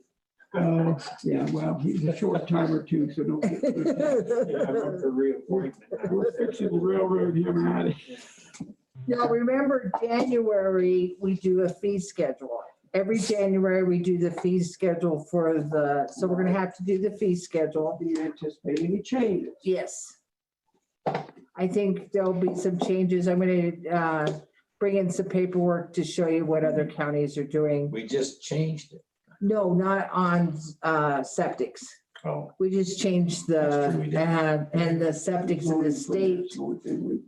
So the zoning permits is the only thing. So we need to look at that. We also need to look at our variances and stuff with the price of everything else going up. But I'll have a form ready for that. Also, I'm going to have to appoint some planning commission members and a BZA member. Are you guys getting prepared to send out your announcement for, will you tag me along? We're gonna make it all, Pardon? putting a request out for all. Yeah, then I would like you to be tagged in that for planning commission members BZA. and board of zoning adjustment, please. Okay, those will only be for new terms that are expiring this year. Correct. And that'll be a 3-year term. I'm gonna How send many are those to, my intent was to send those to the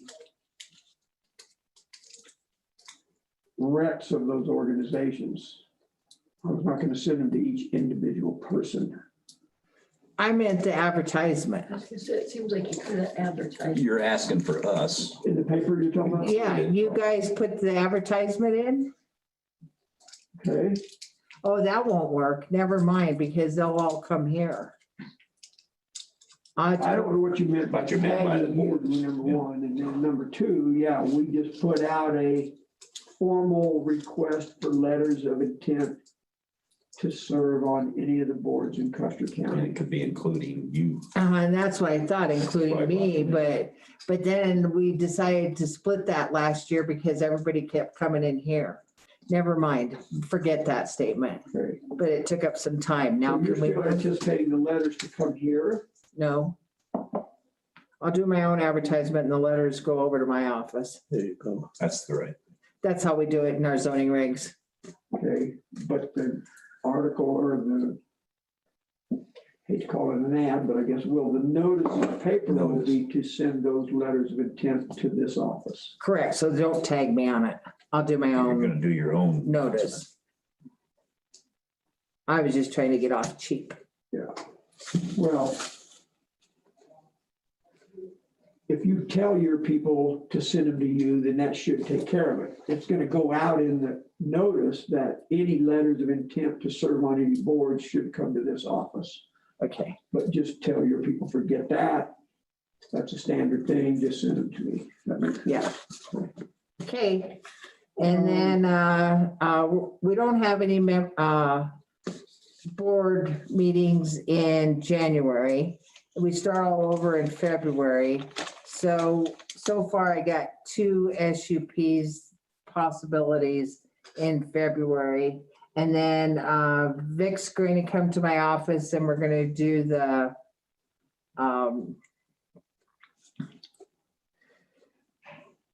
zoning resolution.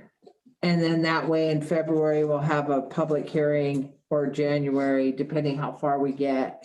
And How many meetings in January? we usually don't for variances, But you could for this. to get it over with. So you think February or March, you bring it, Yeah, I think February or March, you're gonna have a document to look at. Okay. including short-term rentals. Yes, it's got a lot of changes in it because this year was mail-in ballots for election. Mhm. So we're gonna have to put something in the zoning resolution that says that even if it's mail-in ballots, you gotta go back, you can go back 30 days and put up your signs. Just a little bit, we gotta change that. If they So you're continue talking with the mail-in You're talking ballots, about campaign signs in the county yeah, that they need to go out. Should be able to be put up 30 days before the mail out. yes, You're just updating what was in there. yeah. It was 30 days before the mail, because that wasn't fair. Right. Good. And then, just little things. There'd be two sides of that coin. There's always 2 sides to a coin. We're mailing out ballots. Those could be in the county, or are you talking about military and? All the ballots are mailed in. Some mail Yeah. out way sooner than others. Yeah, they do. 45 days Right. are the earliest that we mail them out. And my thought was if the earliest date is to mail out non-resident ballots, Oh, we'll make sure that, we'll put 30 days prior to the residential ballots, not the military. Because we don't care if they see our signs. how could they if we're sending them a ballot somewhere else? But Wait. So you're gonna do 30 days prior to, like we normally send them out that second week of October. So you're gonna do 30 days prior to that. Correct. and they could be up then until 1 week after the election. So we're So talking about 2.5 60 months. days. Yeah. Well, you guys get to discuss that when we go through that whole thing. you know, all three of the commissioners and the attorney, because that might not be something we want to see. And that's any political sign, right? Yeah. So we need to discuss that. National or otherwise. Correct. We saw national signs. No, that's just local. Okay. Sorry. Do you have a resolution dealing with No. signs? You do not? You put up a national candidate. I think the political signs, I think, are just the local ones. I didn't think so. I thought it said political signs. 6.2, Thank you. maybe. Like it should be political, whether it's. Yeah. National or local, it doesn't matter. Because It's a sign in the valley. we're sick and tired of looking at these signs. Doesn't matter. Oh, Right, it's maybe a not. Sign in the. That's valley. required setbacks. How dumb of me. That's all right. Let me look. And it's, I always skip over it when I go to look it up, so.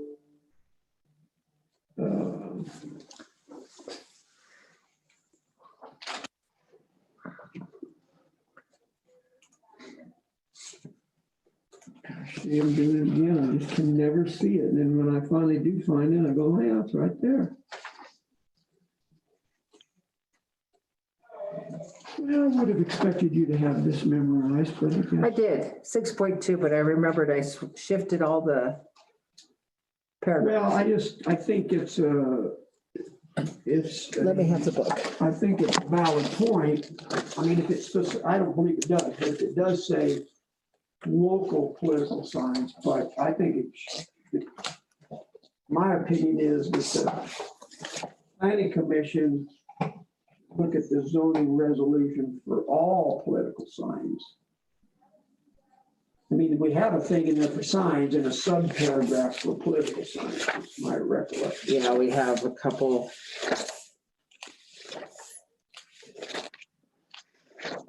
Go ahead, I'll look while you guys And, talk.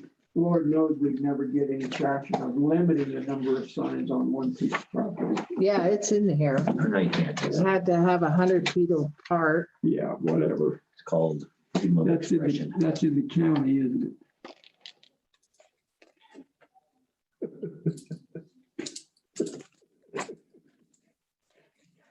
I know exactly what you're referring to. There's still a political sign out there. Yeah, I have a political sign out on the highway, You got one in town. Well, I know that's not the county. but I have one out on the highway too, Wow. Yeah, there's a couple of them. for Bobert. For Boulder, yeah, I've seen it. Yeah. They went up on. I'll have to call them and And say then it needs to come down. it'll end up being what is considered a political sign. That'll be the next big thing. 6.5, we were close. Okay, Political campaign signs must comply with state guidelines and following county requirements. Distance.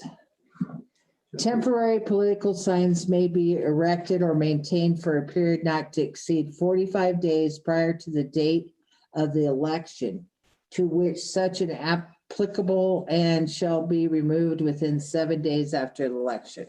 Pretty so clear. you're thinking about changing that maybe to 60, huh? No, I was thinking about changing it to those mail-in ballots. See, the mail-in ballots, but that's still not the general election. Well, you can't, I don't think you can call it mail-in ballots because How we do it. we have mail-in ballots. I like the 45 days prior to the election and It has to be changed because in the past, that didn't have that long window. And that's, so the window you're proposing is 30 days past the time we've started now. That really extends it out. It does, but I think though that maybe we, it says 45 days prior to the date of the election. it's clear as bell. So we better just leave it alone. Sounds It good. sounds good. Yeah, because that's September. You don't want to get it, it's already in September. You want to get it into July. Yeah, no. Okay, so that's my report. If I want to erect a permanent campaign sign on my property for a national candidate, these won't apply to me because it says temporary. Yeah, but we have a sign another sign thing that would. Yeah, I agree. We're gonna have to look at the signs. Yeah. I'm fuzzy. Okay, so are Any we, questions for Miss Jackie during her report? are we ready? Nope, not quite, because I have one. The only way we know what's going on with Westcliff Meats is from either council or from you. Correct. The rumor mill doesn't get it with No. me. So where are we? So we are waiting for a mid-month agenda for you guys to look at the contract, The agreement. the agreement, sorry. Okay, That's what we agreed to. And so when you guys decide that you're good to go with the agreement, then we'll get Hank and everyone to sign it, and then it'll be recorded, and then we'll move forward from there. And then also, we were gonna go do a site visit, and I haven't heard anything about that for a while. well, we just did this morning. That's changed now. And who gave that report? That would be our attorney gave that report during the attorney report time. And he indicated that the attorney for what Live and Good LLC currently has indicated that you and the attorney would be allowed to go, but no one else. Okay, so I guess it's just up to me and the attorney to make a site visit before our mid-month meeting. I'm not I going don't there. agree with that, but that's where you're coming from. I understand that. We've indicated, at least I did, to council that I am not comfortable making any decisions as a commissioner or board of health on the Live and Good LLC without going out there and looking at it. I sent an email to the attorney. We talked about it earlier and he called and left a message. I haven't, called him back yet. Go ahead. I don't know if it's Board of Health or commissioners, but maybe maybe we need to go ahead and get a court order to allow us to go. I mean, this is terrible. They can't do what has occurred and they're trying to dictate to us what we're going to do. Right. I have an issue with this. I told him that the three of you were adamant that you wanted access to the property for the site visit. And through an email, he's called me, but I haven't.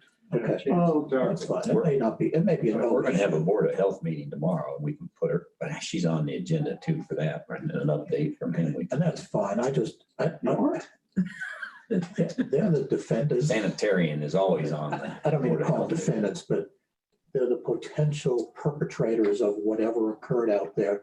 And for them to dictate to the Board of Health or the county commissioners how it's going to be, just seems counterproductive to me. So question for Jackie and Clint then.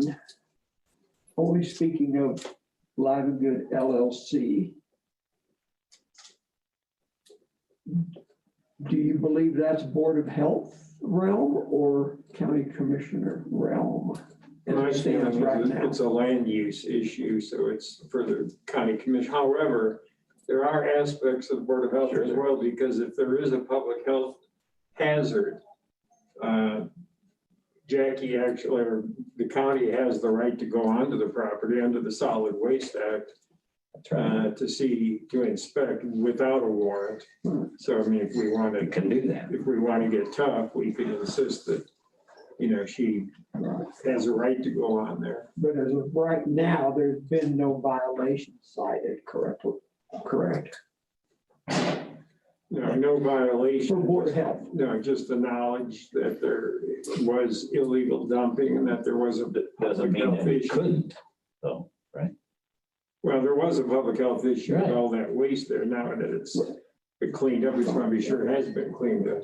Go ahead, Jackie. With that, see, I may be on off base, but I still feel we need to do a soil sample and a water sample, even though I recognize we're 600 feet uphill and all the things that say it's probably fine. The word probably is what gets me. I would like, and I don't want, I still feel, I can't imagine how the attorney for the Live and Good Ranch is dictating to us, no, you can't take a water sample, no, you can take a soil sample. who the heck are you? This is a county issue, But a health issue. if Live and Goods attorney says in an email, we do not want Live and Goods water tested, that removes us from any liability. Don't be the lawyer. I mean, really, No, that's what you're doing. No, it I mean, would not really, remove truly. us. It's not liability I'm so worried about. I mean, liability is a very important part of this. But what if somehow it migrated uphill? A cow brought it up. I don't know, whatever. You know I'm ignorant on this kind of stuff. But what if? Just because we're not going to be liable doesn't mean that someone still can't get sick and be injured. And that's what I'm really concerned about. So it's not just a liability issue to me. It's a health and safety issue. And I feel as the county, if there's been an illegal dumping of animal byproducts, it's incumbent upon us to make sure the soil is safe and the water is safe. That's all I'm trying to say. It's not a liability issue. I mean, it's an important issue, but it's not the issue. So if their attorney blocks us from doing those samples, then the only recourse we have is to have a judge countermand that block, correct? Well, Or negotiate. I'll certainly talk to him some more about this and tell him what the county wants to do on it. Right. I mean, his concern is still the fact that that criminal report, the investigative report is sitting on the desk of the district attorney, and that there might be some information that's gathered that could be used for criminal prosecution. Okay, hold on, Jay. Go ahead, Bill. Yeah, I have a point to make too along the same lines. I think it's still a Board of Health issue and a land use issue both. Just because a violation occurred and they cleaned it up, that's like speeding, and then you're stopped and you're not speeding then. So I don't get a ticket because I was speeding. You see what I'm saying? It was a violation, and I agree with you. I don't think we know for sure without testing that it's okay. I think the logic is there. Jackie made a good case. I understand the septic systems and how they work and all that.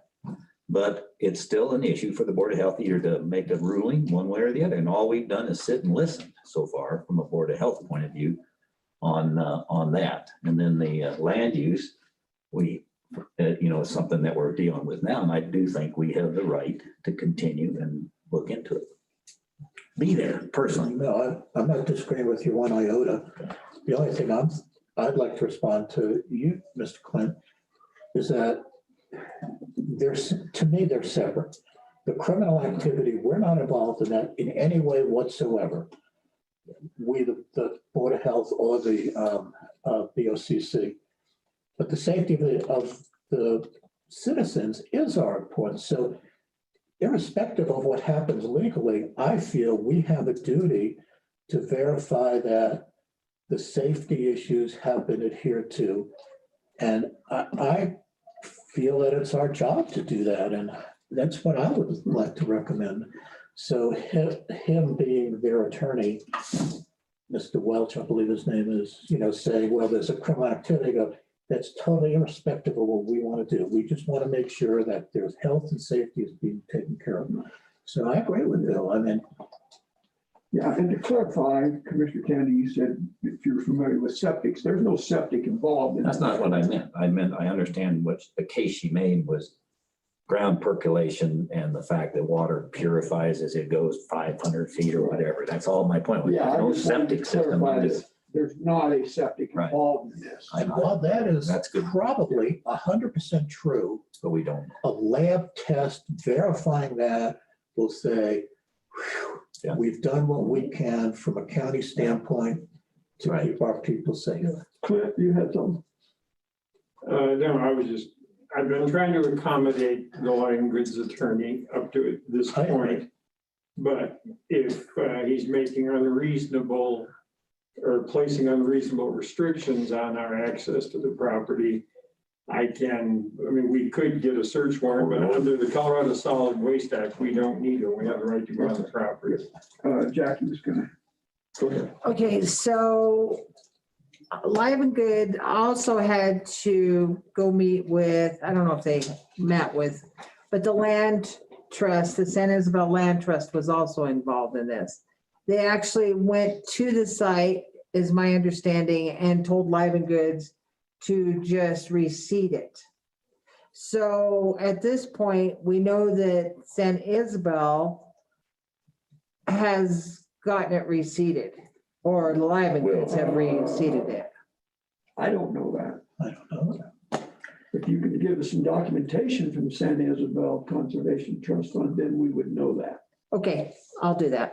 Because I Or think when it's it's going to be It's done. important. They did do it. So if I may, please, when we had a prior discussion of how the commissioners could go out to the Live and Good Ranch LLC, one of the requirements was no water sample and no soil sample. I objected to that because I feel it's incumbent upon us to do that. So my feeling is that if that remains a restriction, I feel we're going to have to, and they're not relenting at all on that requirement. I feel we have no choice but to go talk to the judge and see if the judge will give us a search warrant or give them an injunction from stopping us or some legal action to give us the authority to walk onto that property and take the samples we need for the safety of our citizens. That's my personal opinion.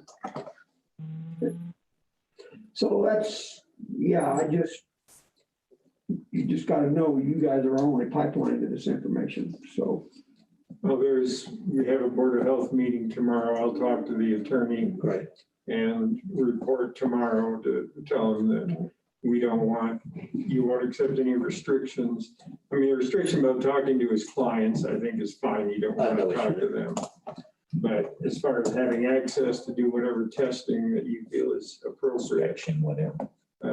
And you as the Board of Health and Jackie and Dr. Brown, two of you wants to participate, would have the right to go on the property. So- Cite your boss. Thank you.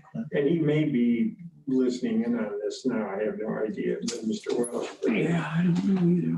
I don't either. I think he just comes up as Patrick if he is. There's just one phone number is all. Gordon, you see, It's 303. he's not All on. right, I will return his call when we're done here then and talk to him about it and tell him where we stand. That first email he sent with the conditions, he was upset that I shared that with you, but you're my client, and that's my obligation to share that with you. Because he said that wasn't a finished version, but I thought I had I said, okay, send me what your finished version is, but I haven't seen anything. Billable hours. My feeling is we ought to be calling the shots, not him. That's just mine. As long as we do this respectfully and appropriately for the health and safety of this community, we ought to be able to do what we feel is the appropriate thing for this county to do, period. That's my opinion. Anything else, Miss Jackie, before we move on? No, thank you. Good. See you tomorrow. No, I got one more. Wrong. Oh, man, we still see you? Not quite. I have no unfinished business. Hold on, yes. Any unfinished business, gentlemen, before we move on? I have none. Nor do I. New business, we will There we go. take time for public comment prior to voting on any action items during the new business agenda items. First on the agenda, consideration of vacating a road, Lake Dewey's filing, number 1, Travis Cove. Welcome back, Charlie. We're not vacating a road? Okay, so Travis, Cove came in, and if you notice, he would like that yellow vacated, Down to, his lot line. And if you notice, the one below him is already vacated. Lot 88, is that what you're talking about? Yeah, you're right. So that's already vacated. See how, that's the weirdest thing I've ever seen. that's lot 8B. B. For 8B, you're right, that's a Haven't been problem. Vacated, correct. Uh-huh. So anytime you see something that has an A or a B, it means that we have messed with the lot lines. So there's no access to that from, No, it's separating, but I want to also tell you that just because it's on a map does not mean it's on the ground. Mhm. And it might only be a foot. So where are we? So I'm assuming that your yellow line is not an arbitrary line, that it means between lots 12 and 14A. Is that correct? No. We just didn't pick a spot and say, let's end it here. It correlates to that lot line Yeah, it correlates to lot lines. between 12 and 14A. Yeah. Okay. So, what street is that? Let's Hilltop. say, This is 233 County Road on the west side. Probably the Between Hilltop and Wendy Road. I see it. Okay. So on the recorded plat, this gentleman got this removed. right. Um, And there should have been a deed that Mr. Cove picked up to show you that That's he 8B. removed this. Now, so I got it included in there. On 8B, That's the copy that I gave you. Right. That second page. right there. Is that 8B, Jackie, where you have your finger? This is vacated. See this little strip? They were vacated that years ago. But this whole thing, probably needs, Got it right away? What is it? it's vacated. We don't know what it is. Kind of We crazy. call it, it's not a road or something, but like I said, I don't know if it's even actually there. So I'm saying, let's just get rid of it. But in order to get rid of it, we got to know it's there. So if Mr. Cove wants this removed between his property, that's super. But Mr. Cove will need to actually get a survey done to prove that that's even there. Does Mr. Cove own lots 11 and 10 also and then 10, 11, and 12 on the other on side? block 8. Mr. Cove owns 10, 11 on block 9, Right. 10, 11, and 12 on block 8. Who owns it all? So it could impact the owner of lot 8B, right? Who's to say that the ownership doesn't go to 8B versus Cove? Where do you see 8B? Down below. Below. This chunk right here is Half of it adjoining should go to 8B. him. So, Half of it should go I to don't know. him legally. That's what we usually do. Well, if it's a road, That's, but it's just an easement then. It's just an easement. but not necessarily a road easement because it's certainly not big enough. doesn't need to be a road because there's a road on each side. But see, this is vacated, but this chunk isn't, and then this chunk isn't. And out in Rosita, we just cleaned up the map, but we also had a piece of property that looked huge on a map, and it was a foot. Right. Well, who surveyed it? No, this is in the 60s. It's Well, Lake so- Deweese. Why are we messing with this at all? Yeah. Mr. Cove would like it because that'll give him more room to put his septic system over here. Got it. I don't. see- I am on the line too, Okay. if you good. guys can hear me. Oh, thanks for warning Didn't us. realize it. Are you telephone? Yeah, Ending in 94? Mr. Cove? Yes, sir. yes, Tom Flower, Chairman of the BOCC. Is your number ending in 94, your telephone number? yes, it is. Okay, all right, thank you. Just wanted to make sure we had you identified properly. So, yeah, my question, I guess, to Jackie is that ownership of a shared property line, I don't see an issue between Mr. Cove's properties that's not contingent upon 8B. Did you have a comment, sir? No, I was just, the main reason of trying to get this vacated is with the septic system, the engineer is worried about the right of way on that piece of road. Right. And I can attest that it's not there on any properties. And so if it gets vacated, I'd splitting it halfway through and giving the properties what north and south, their share is fine or correct. I totally for that. Yeah, I think you see where I'm coming from is we gotta be cognizant of the fact that there might be some shared property interest between 12A and Block 9 and Right. Lot 10, I'm sorry, Lot 9 Lot 8B in Block 9 as well. That's my only point. Only one. Is there any chance that this is a utility easement? There is a utility easement, isn't that what that dotted line is? Uh-huh. The utility easement's on the other side. Okay, so we wouldn't preclude, No, and this is the weirdest thing. This is the only block that has it. This block 8 and 9. Yeah, how did that happen and not anywhere? Travis, do you have that back line surveyed? I do not. Do you even know if it's there? There are no markers. I searched for markers on the ground, either just being pieces of rebar or actual physical markers, and could not find anything. And then I believe when I had Jesse Geip out there for the Yeah, but septic, you he don't looked even- too. You don't even know if this piece of property exists. No. If you were to go out physically out there, there's no evidence right, of that. So, actually, we gotta find out if this property even exists before we vacate it.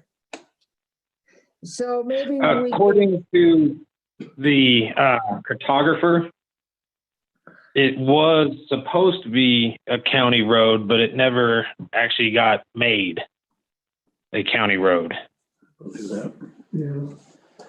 So my thought would be that, County road to I the- agree with Jackie, we probably ought to, To the if middle. we're gonna vacate something, we need to know what we're vacating, and the only way we would know that is to have a survey done. Right. I don't feel real comfortable in vacating. Well, let me back up. I guess a question for Jackie, when we say vacate, are we also talking about deeding ownership? Yes. So then my statement would be, I don't feel real comfortable about vacating this and deeding ownership of that entire strip that is highlighted in yellow on our map, which includes part of that going down parallel to Lot 8B in Block 9. See, we're giving away land that may rightfully should have been split. And that's what I did. I have to. If we do this, we're gonna have to half it Okay, legally, all the way down. all the way Well, down. on the And- two landowners. And what we'll do is, since it is a county road that never was built, it might not even exist on the property. Well, that's, We should get the county surveyor out there. let me ask you this, in that light, do we know that the title, the ease that we have here, that those are the actual points where they've deeded the land to the landowner, or is it, or does this even exist? No, that's not deeded to the landowner. This is. No, what I'm trying to say is, are these boundary lines here? real? Yes, yeah. How do you know? Well, we, They could have, whatever was deeded to Mr. Cove or whoever owned it may have a property description that we don't, the county doesn't own it.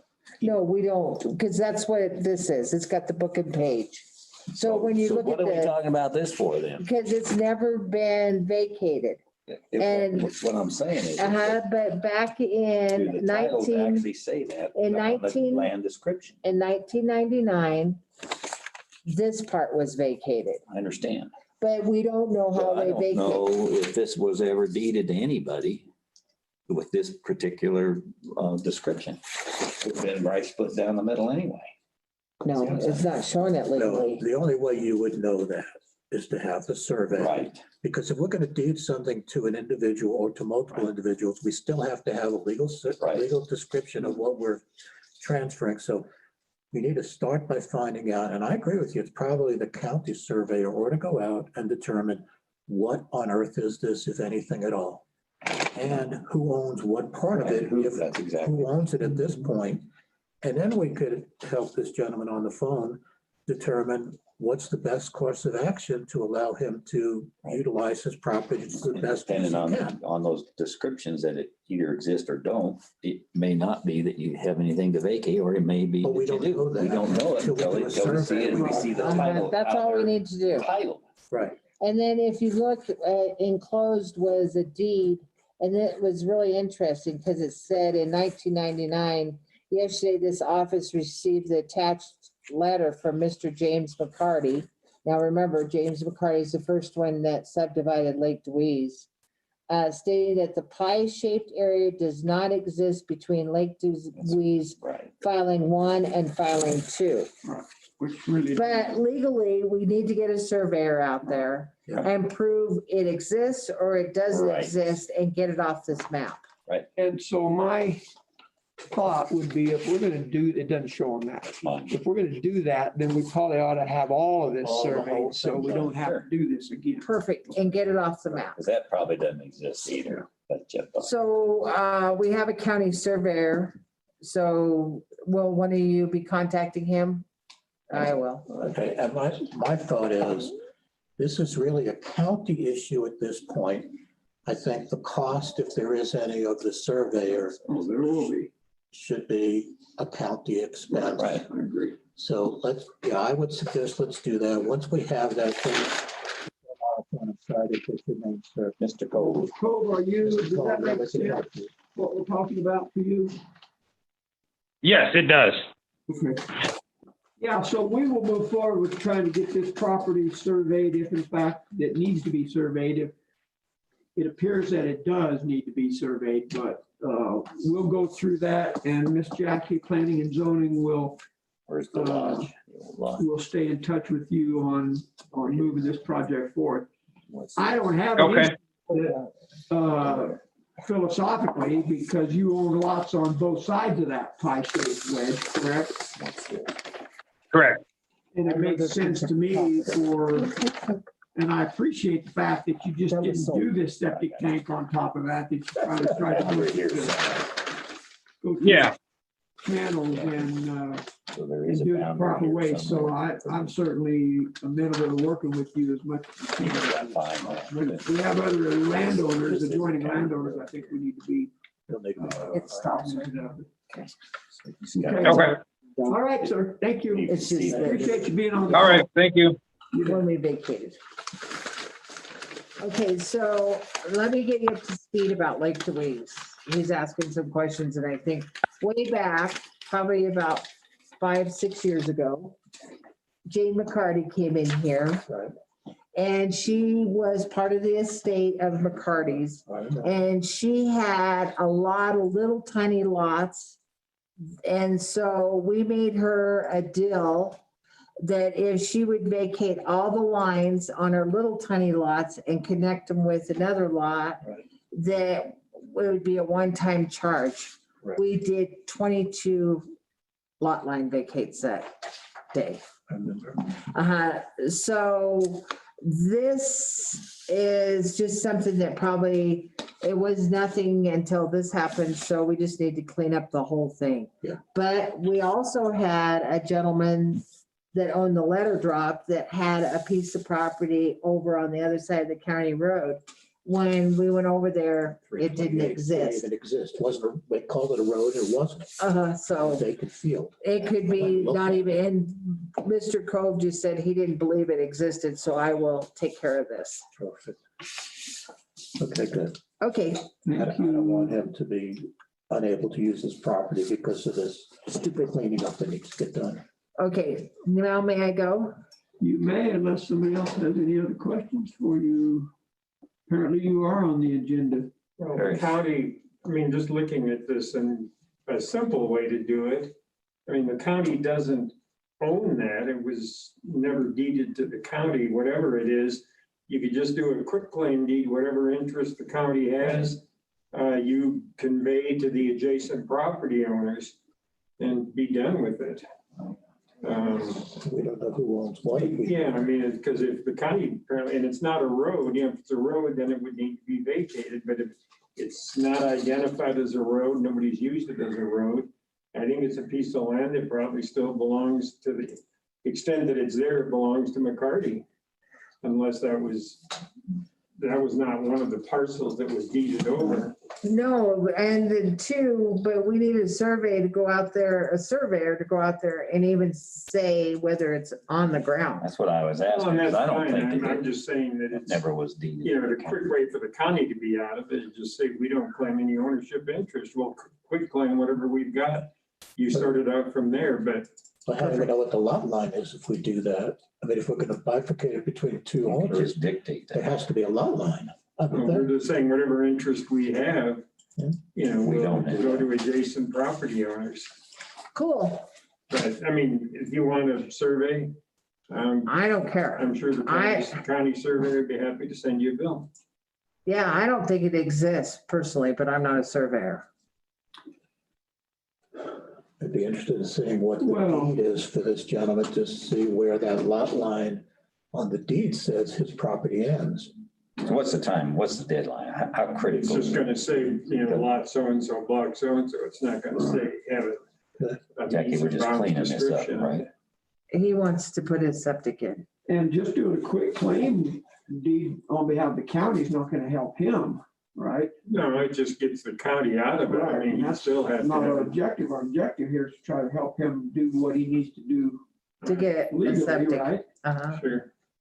And I think the only way to do that, maybe I misunderstand it, is to have a survey done and Is find this out. if it's septic there. then gonna cross over that easement? Well, that if he It's all his got, property. no, he's not gonna vacate that line between those other two. Right. But that would give him some more room because he'd have to be 10 foot off. And so that gives him a little bit more room. How wide is this? 25 or 30 feet? We don't know. We have no clue what that is. Yeah. Okay, kids. All right, thank you. Bye. Okay, wow, that was torturous, wasn't it? Let's just say that while she's still in the room. Let's not wait until she leaves. That was rude. All right, next item of business on the agenda is the Southern Colorado Economic Development District. Gentlemen, thank you for being on the call this morning. I apologize for the wait, but price to be paid would be the last thing on the agenda, huh? So if you gentlemen would introduce yourselves, let's start with that, and then let's identify who's going to be the spokesperson. Go ahead, Mike. Morning. Good morning, sir. How are you? Can you guys hear me? Yes. Yes. I believe Bob's going to join us too. He's signed on. I'm just going to see if he. Yeah, he's on. There he is. All right. Yep. Thank Had you to very let much my for dog- having us. Good morning, gentlemen. Hi, thanks. Sorry, I had to let my dog in the house. She was at the door. Just when we're ready. How you guys doing? You're holding out for this? Thank you. Good. Well, I'll echo what Michael just said. Thank you for having us. I don't know how many of you have met Michael. I know I've met most of you, at least by Zoom, and you'll be getting to know Michael more because he and I both will be servicing you through SCED. So if I can share my screen, I'll just jump right into the slides if that's okay. Yeah, that's fine. Go ahead. Okay. The host will need to disable that so that I can do it. Yeah, I think they're working on that. Give us just a second, Bob.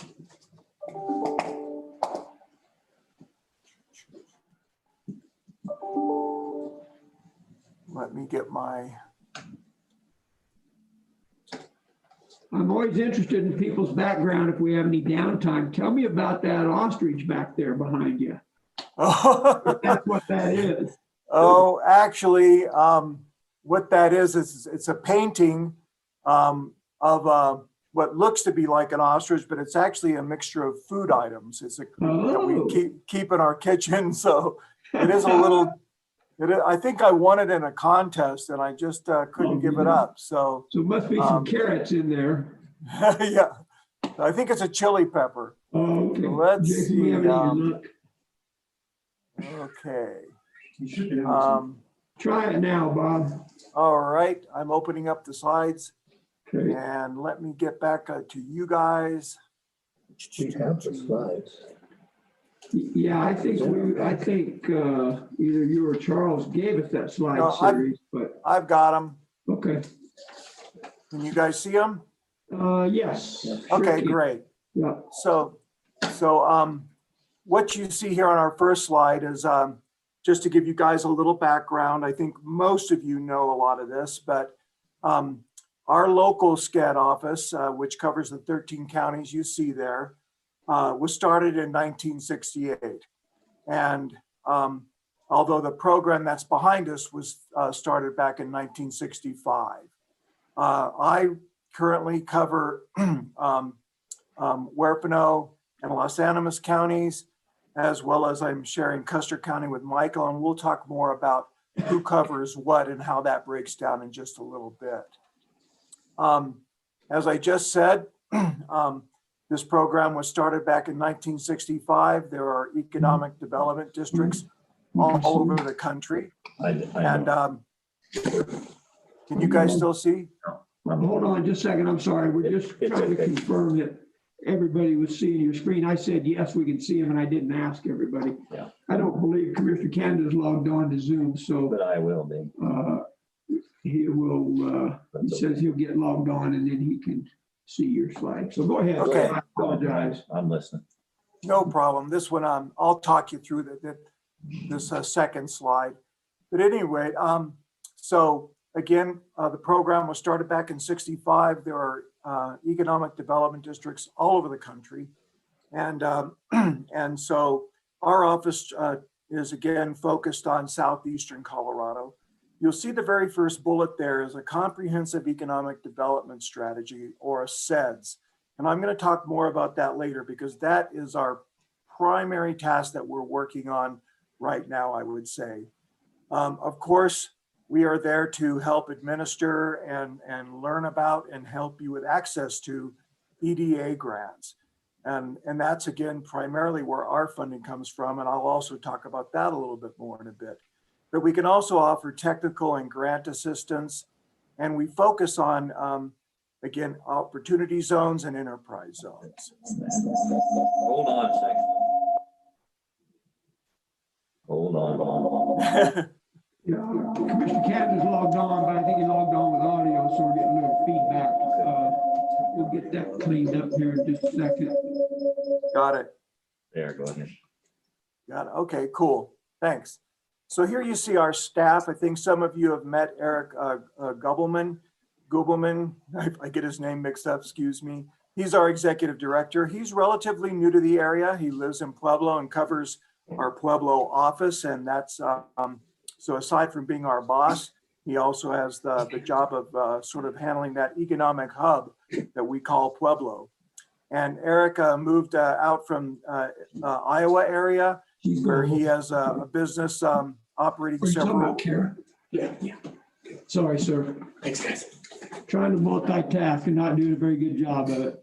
Okay. Shall I wait a bit? Nope, you're good now. We got it covered. Okay. Thank you. Okay.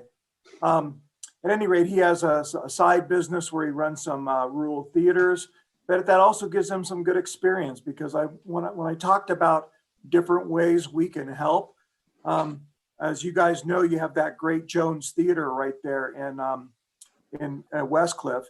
And Eric has been working on a grant to help them and other rural theaters that are like movie theaters, performance art centers, with a little bit of funding to help them get through the crisis we are calling COVID. So that just gives you an example of some of the talent we bring. Also, Brent Frazee, you'll see there, he's covering those 6 counties out to the southeast of us. And he's a retired financial person with a lot of experience in banking. So he brings that skill set. And then you see Mike, yes. If it's the Brent Frazee that we all know and love, he used to live in Custer County, lived here in Westcliff, worked at our bank. That's correct. That's right. He is that picture, but it's probably been 30 years since I've seen him. So that's right. He says he just on a team meeting the other day, he said, you know, I used to live up there in Custer, and I might know some of those guys if they haven't died yet, so. That's right. You tell him So, one of the guys he played golf with has not died yet, okay? Oh, good, good. Well, he's a great guy. We're learning a lot from him and he's a pleasure to work with. And again, Michael Yerman down there. Michael has worked for the city of Salida and Crested Butte as a planner. He's currently working on a master's degree so he can get even smarter than he is. And He then looks a my lot like the guy on the call. Yeah, Yep. yeah. He's actually the real brains behind this part. So I'm going to let him chat in a little bit. And again, we're all called disaster recovery planners. My specialty has been more the background in the background, or my background and specialty has been more in the area of tourism. I sit on our local tourism board here in Huerfano County. I sit on a regional tourism board, 2 different regional tourism boards. And I'm real involved in using, because so much of southeastern Colorado, south central Colorado is a beautiful playground. I've been real involved in utilizing that as a means of economic development. So that's part of my skill set. So here's kind of the things we offer. And notice it's broken into 2 categories. Our existing services are back to that SEDS, that comprehensive strategy. That's what we're working on now. And again, we'll be talking about it more, but we are focused on that right now because we have to do one every 5 years as part of our charter, if you will. And the 5 years are coming up and we're due to have a new SED set for every county in the area by about this time next year. So we also can help with planning and technical assistance. Again, somebody like Michael with his planning background, I believe he's going to be working with you guys on some housing issues up there. And then, you know, Brent can also help out with financial things. So we can, although we are assigned counties, we can jump around and assist each other as needed. And again, we will also assist you with helping with do community profiles.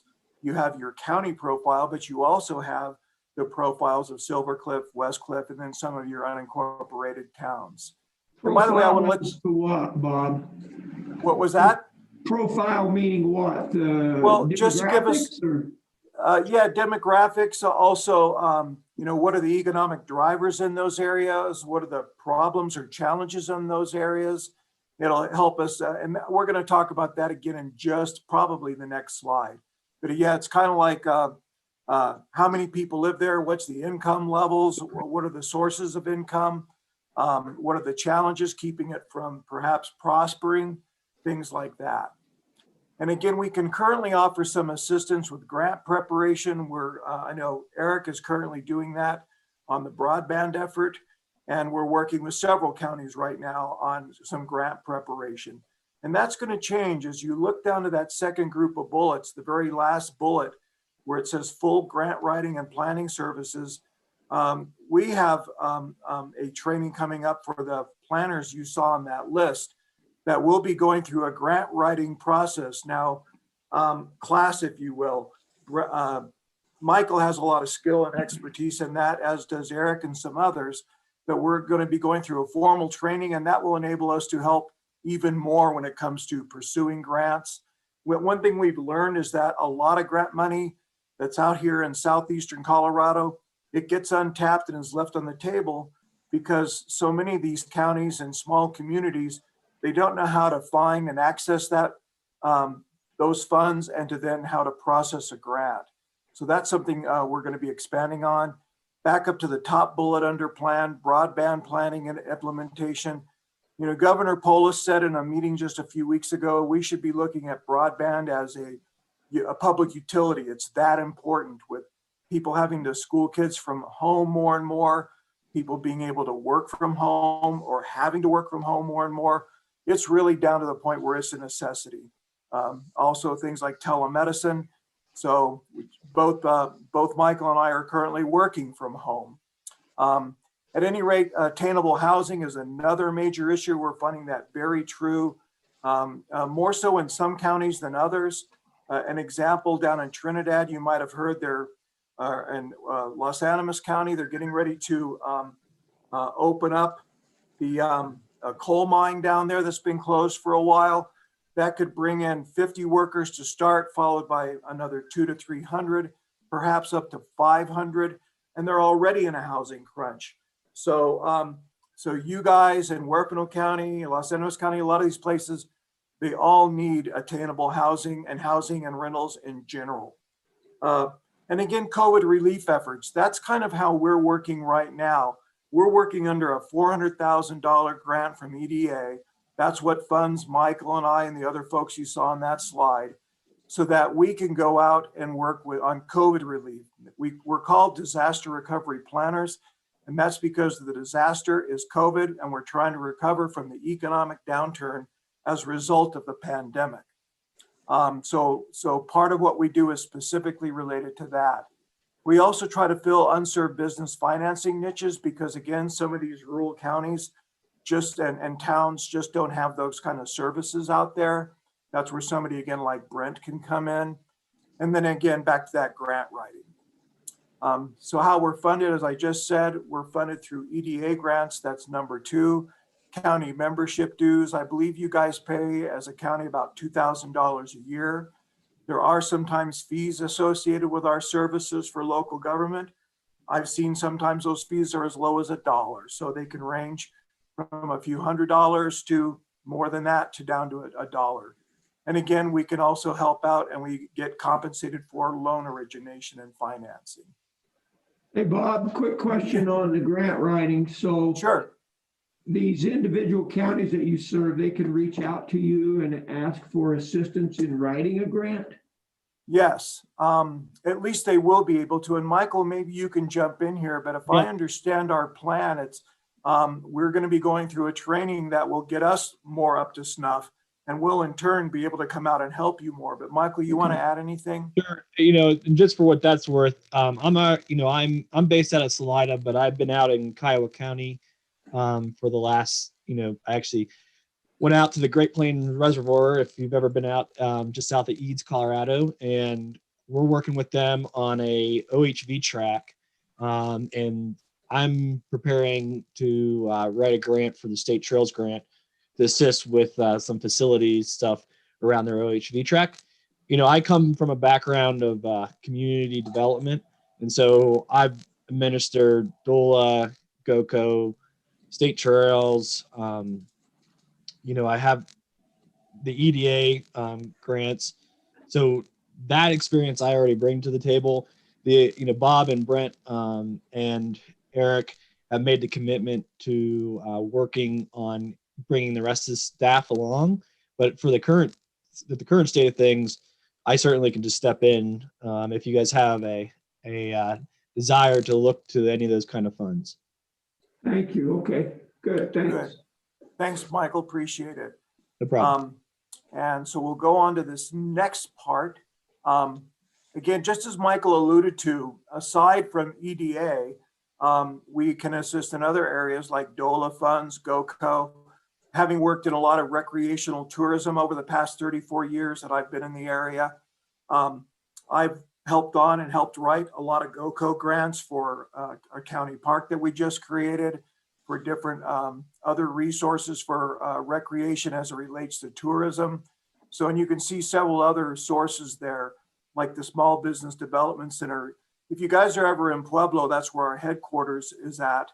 And of course, we're housed in a building that also houses several other economic development related organizations, such as the Small Business Development Center. And then of course, your local economic development corporation. Those occur primarily on a county level, but places like Trinidad, they have their own economic development manager, and we work with all of those kind of folks. What's SCIL stand for, Bob? Michael, I'm going to jump on you for that. I forgot. It's the Southern Colorado Innovation Link, and it's based out of Pueblo. Okay, yeah. All right, thank you. And they're the ones that are working on the remote operations. And I think that's something that Charles probably has discussed with you about the potential of some of these business telecommuting hubs potentially locating in Custer County. So they're working hard on that. We're partnering. Thank you. You're welcome. Thanks, Michael. And again, so what is SEDS? As I said, that's the big thing we're working on right now. I sometimes have been told, and I've come to use this, consider SEDS like a blueprint or a wish list of where you see your county going in your county and your local communities over the next 5 years. And to do that, we will have to make a list of, so what are your priorities? What are you currently have in place? What would you like to maybe drop off, add to, or whatever, so that you can, and also how can you best work in concert with your communities to pursue different goals?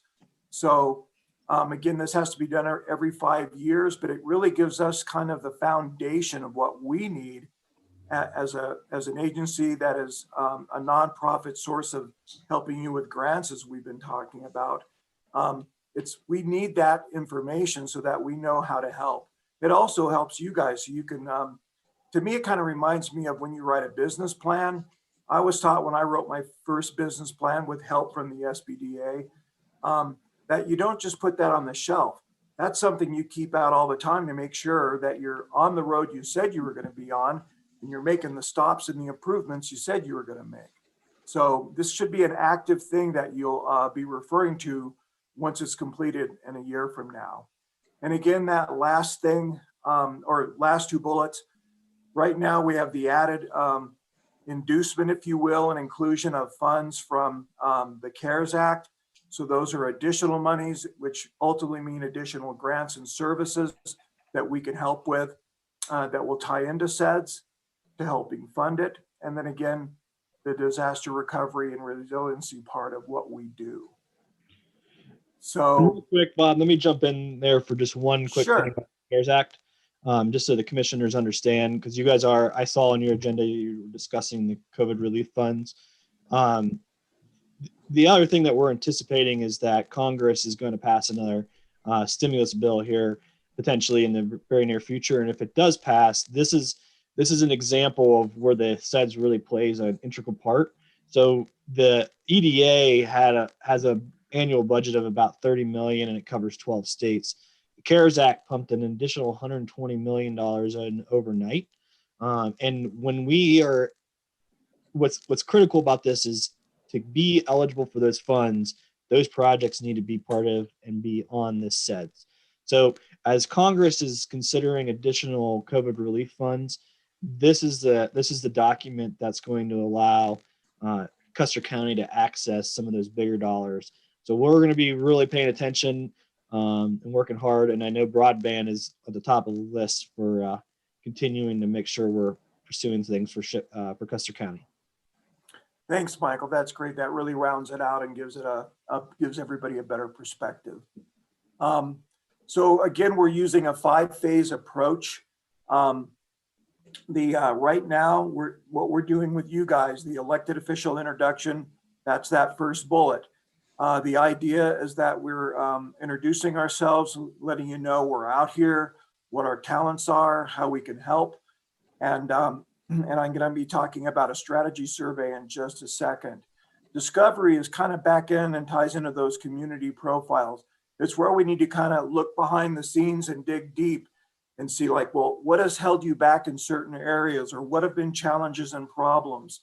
I was on a presentation like this last night with the city of Trinidad, and they noted that they've consistently had trouble getting grants because they don't know what they're doing. They're weak in that area. They're working on it. They've got administrators that are helping them, but they've seen grants fall through that just because they really didn't have the skill set to handle them or process them. So in that discovery and community profile section, we'll learn about those things, which ties right into the strengths, weaknesses, opportunities, and threats, which is that second to the last bullet. Again, we need to know the good, the bad, and the ugly and all that. And then ultimately, a final presentation that'll come out. Yes, go ahead. I'm just going to ask you about the discovery and your community profiles. Who do you work with locally to do that? Is that your connection with the commissioners, or do you use the local economic development? So that's all of the above. So our goal in the first couple months here is to, by the end of the goal is by the end of January to have presented this presentation to every elected official in our 13 county region, which is quite an undertaking right now. And during that time, I guess this today is kind of our big ask is for, because we sometimes don't have those interpersonal connections, is that the county commissioners prioritize potential staff members that we can work with to get the information and existing plans. Through discovery, our goal is because of the size and scope of this plan is not to reinvent the wheel. So for instance, here in Chaffey County, I'm working with the hazard mitigation planning efforts and the Envision Chaffey County efforts so that I can pull the information out of those documents that we need for the SCEDS instead of holding another public process to try to obtain that. And the same would be true with Custer County. I did see on your agenda today that you have, sorry, I want to call it correct here. It was the county strategic plan that I saw on your agenda. So that would be a document that we as SCED would love to be part of and see so that we don't have to reinvent the wheel for Custer County. And then the other big piece is we also do lean on the EDCs, the local EDC coordinators that are around like Charles to assist with that. The county focus process, which I'll talk about here just real quick, in March through June, we will be hosting 2 meetings at the county level in each county, and then hopefully a 3rd regional meeting, prioritize the list of projects and do the SWOT analysis. So one of the asks on the back end of this is to have a commissioner appointed to the SEDS process. We know it's a little ways out and the world right now is a little uncertain, but we're hoping that by March, we're able to do the traditional community meetings. And that's why we've kind of pushed it out to March through June. And that's when we're going to really be on the ground, look at the documentation, look at the survey results, and to really draft the meat of what's important to the commissioners, which is the project programs and policies that are essential to the plan. If that makes I sense. think Commissioner Prince had a question. No, I was just going to mention that I sit on this board with Charles Bogle. And unfortunately, the last 2 meetings were during Board of County Commissioner meetings, so I wasn't able to attend. But you do have local representation on the SCED board. Right. And I think, Michael, your question is spot on and Michael's response is spot on, because last night when I was speaking with the city of Trinidad, the exact same question came up, like, so who works with who doing what? An example is they have an economic development director who I will be working with specifically. They also have a city administrator who I will be working with specifically. But they also said, well, we have different town council members who have certain skill sets and expertise. How will you work with them? And of course, like Michael said, the answer is yes to all of the above. We'll be connecting with business community leaders, or excuse me, members from your business community and community leaders, as well as working with all the folks we just discussed. So does that answer your question there? Yeah. Yeah. Yes, thank you. Sure. And next steps, you will see right there highlighted in blue is this survey that we've been talking about. This is really crucial because this is the first step in getting that core information right from you guys as to what you feel that your needs are and what your challenges are and so forth. This will be the first step in building SEDS. And Michael pretty much created this survey, so I'm going to let him add a couple words to it. Yeah, and I would encourage, so you could either go to our home website, which is sked.com, so SCEDD, and you'll see .com, and you'll see a little button there that says take the survey. It's probably the easiest way. And then you can also, we just revamped the whole website, so you can take a look and see a little bit more what's going on behind the scenes besides the SCEDS.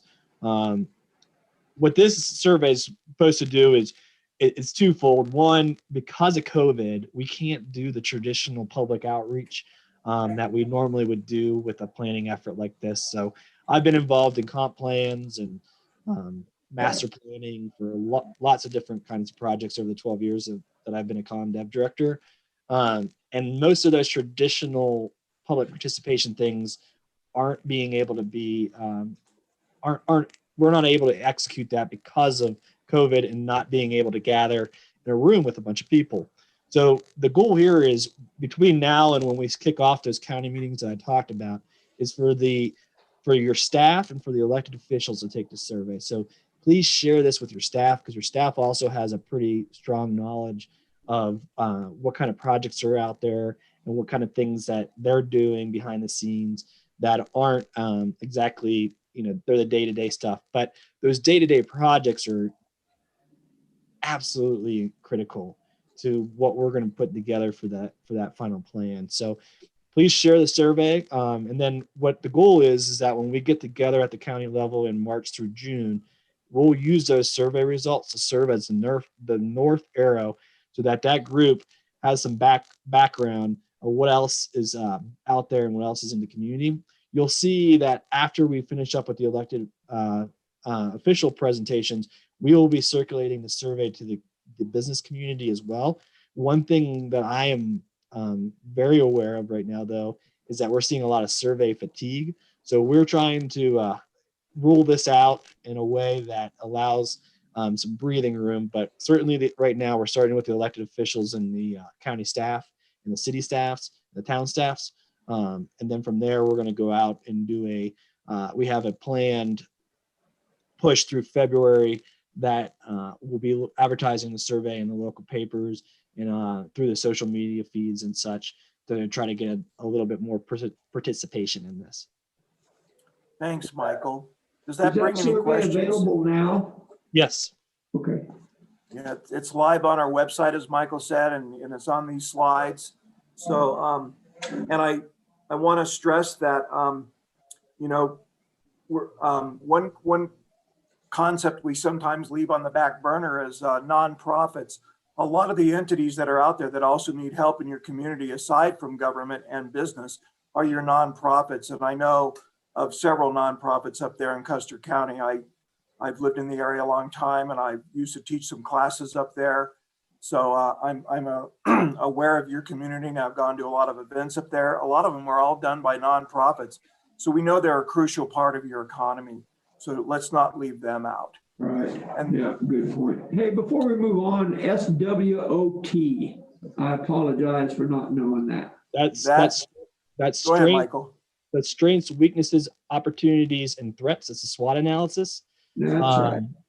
And that is something that it's mandated through the EDA as part of the EDA, as part of the SEDS process. So the SEDS are done across the entire United States. And so the EDA has basically a planning protocol for me to follow. And I'm heading up the SEDS process.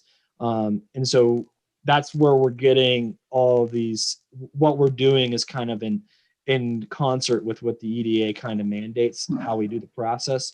So I'm sure you guys are well aware, anytime you deal with a federal process, they kind of try to outline it pretty well for you, and they want you to stay between the lines. So that's where we're getting, these that's outlined from is through the direction of the EDA. Once you identified it, I remember that term from working on our strategic plan that we worked with. So thank you. I appreciate that. No problem. Hey, Bob, would you mind stop sharing your screen real quick, and maybe we can just discuss each of our roles if the commissioners would allow us to give us maybe an additional 2 minutes.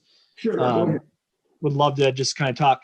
So, originally Custer County was under my jurisdiction, and we thought it was at SCED was the best decision for the organization was to bring Bob in because the broadband efforts are headed to Warfano County. And obviously Bob represents Warfano County.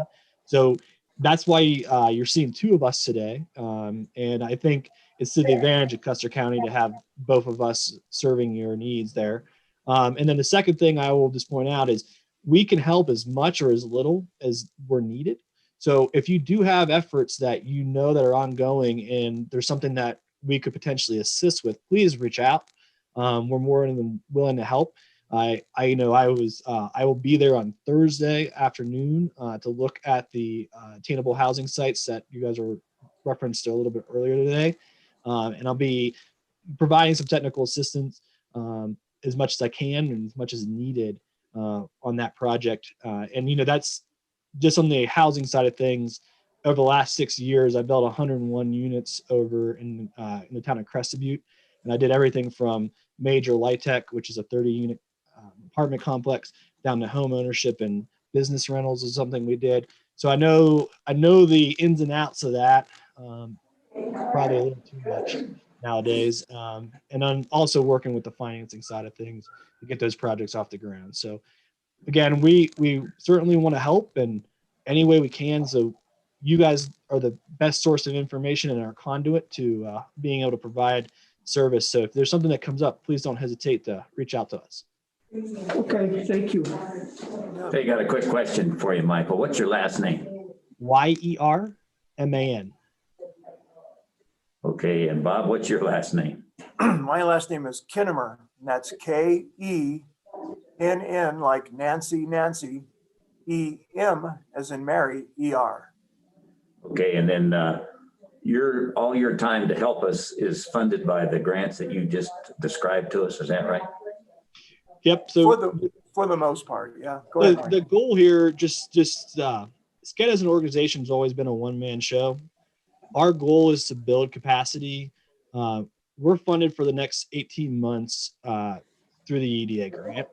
But in the long run, when you saw that slide on fee for service on grant writing and technical assistance, the goal of SCED and the way the EDA sets us up is because we're a nonprofit economic development agency, we are charged with providing that technical assistance and being the arm and the planning technical assistance that isn't so much of writing a master plan for a community, but to assist with the smaller projects that traditionally smaller communities don't have the capability. So in the future, the goal is that by providing grant technical assistance, we would have an hourly fee that would be well below market rate from a private firm to assist with those. But for the next year, the EDA is funding our positions. But that was going to be my question, was because we do have some need for grant writing assistance, and we were considering going out trying to find guys to help do that or in certain specialties, even airport grants, for example. I don't know if you can help us with airport grants or not, but just as an example.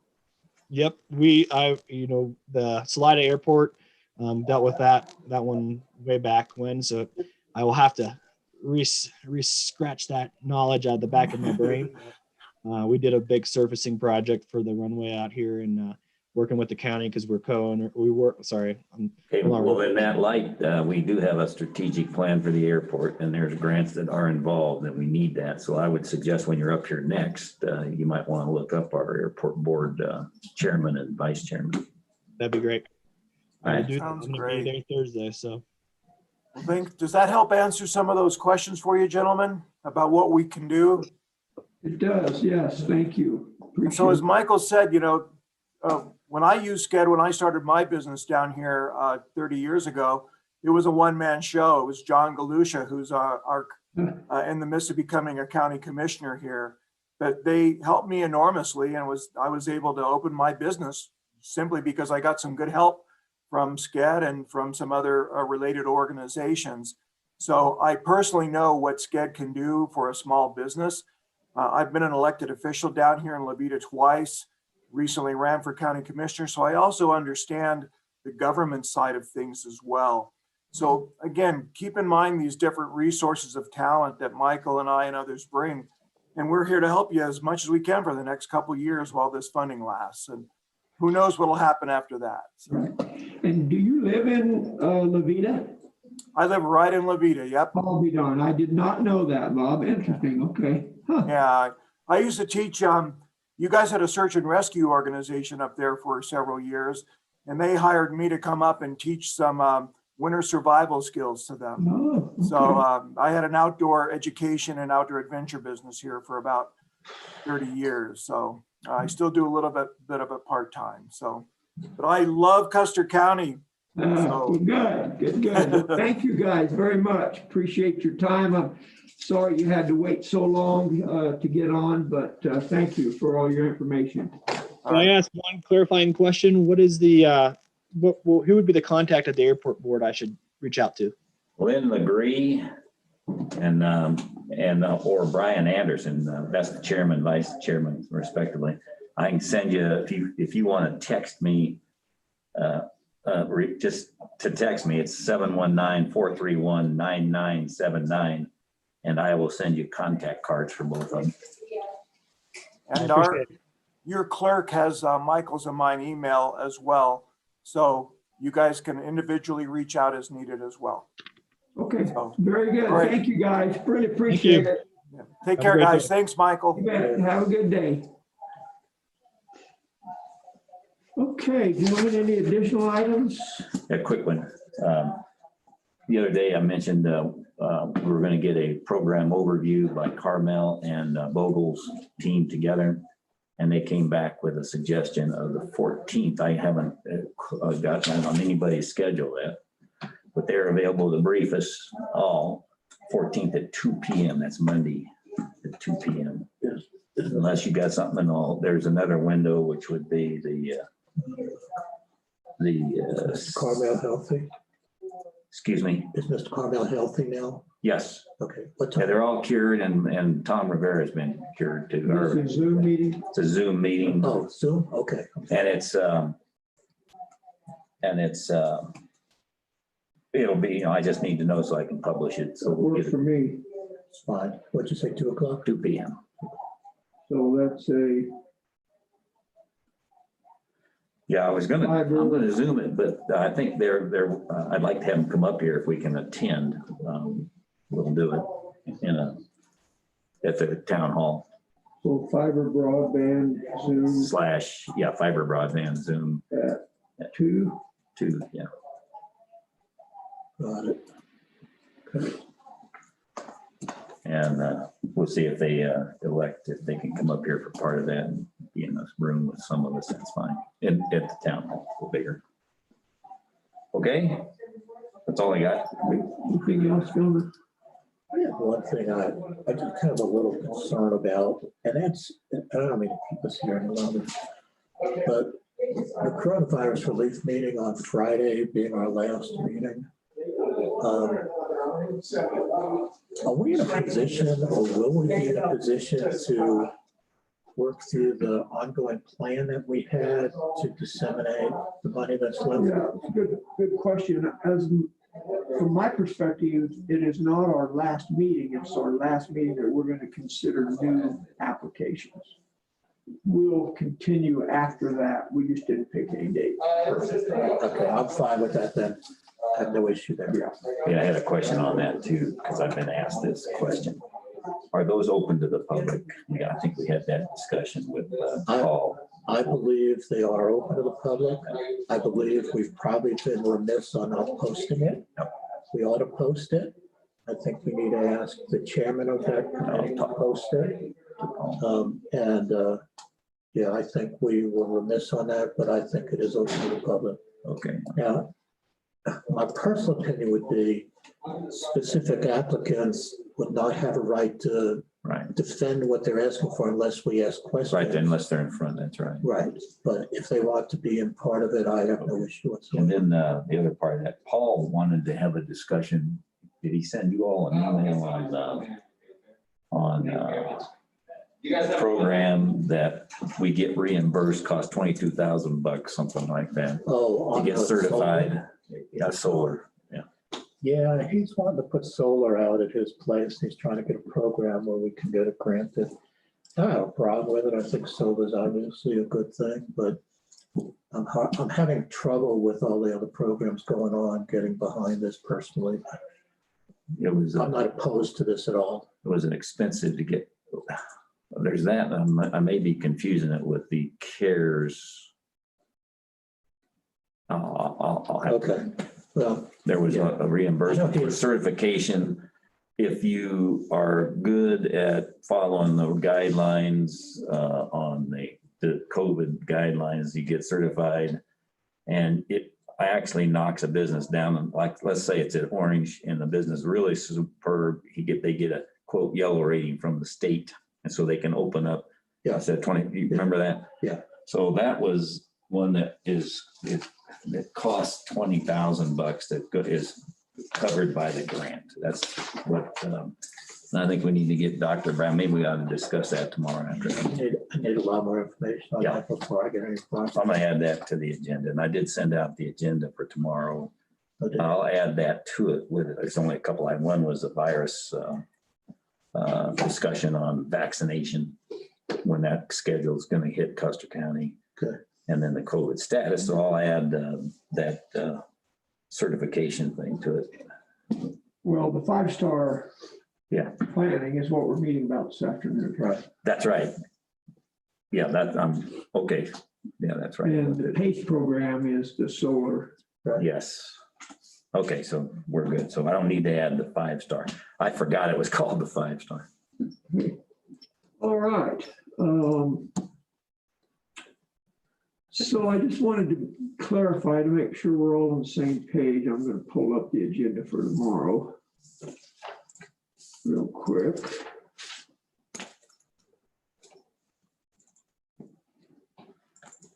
Yeah, it's changed from the one that was put out, so I'd like It to update. will change, right? We haven't gotten an updated version. If you go on our website, it's got the most updated Okay. version. Okay.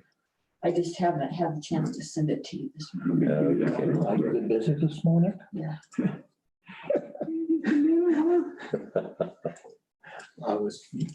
There was a smile there kidding with you, of course. I saw that. Yeah, and I had a phone call this morning before 8 o'clock, said that individuals having trouble finding the agenda for today's meeting on the website. I did not get on. Now I'm locked up on our old website for some reason, so. It's not forwarding automatically. No, it's not. I just tried to get in and it's on the old. We'll have to talk to Vern about that. We must have. Why a are they glitch. coming into the new one? So. Send a message to Vern, Jordan. Got a When you problem. click, when you get on it, it's coming into the new one or not? No, Coming up on the old one. Oh, that may be why they were having trouble finding Yeah, it it. could be. www.custercountygov.com. I used it last night, it worked okay. Right here on the website. Tomorrow's agenda. Tomorrow's. I'll be darned. I sure can't get Can't on it. get in it here either. It's just spinning on it. Anyway, so I know well, I'll just have to look. Open meetings is on there. Yes. What did we decide about this discussion, or did you add that for tomorrow discussion on? Administrative Yes. assistance, what I'm trying to say, so Yes. that's on there for tomorrow. Yes. Okay. Close and try it again. Yeah, those were the only two things I added this morning. Okay. Perfect, thank you. And then when you guys were discussing the West Cliff Meats agreement, you said that you were gonna do that on the 16th, and I do not have that on the 16th agenda. So Okay. am I adding that to the Yeah, consideration of? Yes. I sent it out to them to see if they approve it, and then if so, get Mr. Miller to sign off on it. so consideration of the proposed agreement with West Cliff Yes. Can you Meats. send that to me too, Clint, please? Sure. I will put it off till the 16th, because we got that just the other day. Yes. Okay, Yeah, I wasn't sure. Yeah, I failed to ask Kelly to put that on the agenda. good, no problem. Let me see, Kelly, if I have that. And then I see, Bill, just looking here, you sent us an MOU Yeah, that was the one that we were talking about earlier. MOU for what? I'm sorry. That was the broad, the towers. Just Spelling out the relationship between That's economic. where you development asked me why I was the point of contact. We made me the one. Oh, this isn't something we need to sign. No, Oh, okay. Sorry. that's just the info only from our discussion earlier. Okay, I just saw it. And I thought, oh, we need to get this on the agenda to sign it, or I wasn't sure what it was. Thank you That's for the that. final one that we all signed and sent over to them. Anything else? Before we move on to public comment? We'll have time for public comment. If anybody on the call wants to comment to the Board of County Commissioners, now would be the appropriate time. By the way, I did get to our Custer County website by clicking the link on the old website. Wow.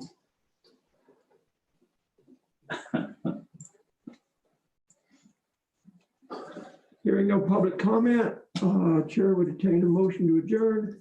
So moved. Is there a second? Second. Been moved and seconded to adjourn. All in favor, say aye. Aye. Aye. Opposed, nay. Motion carries. Meeting is adjourned, 12:13.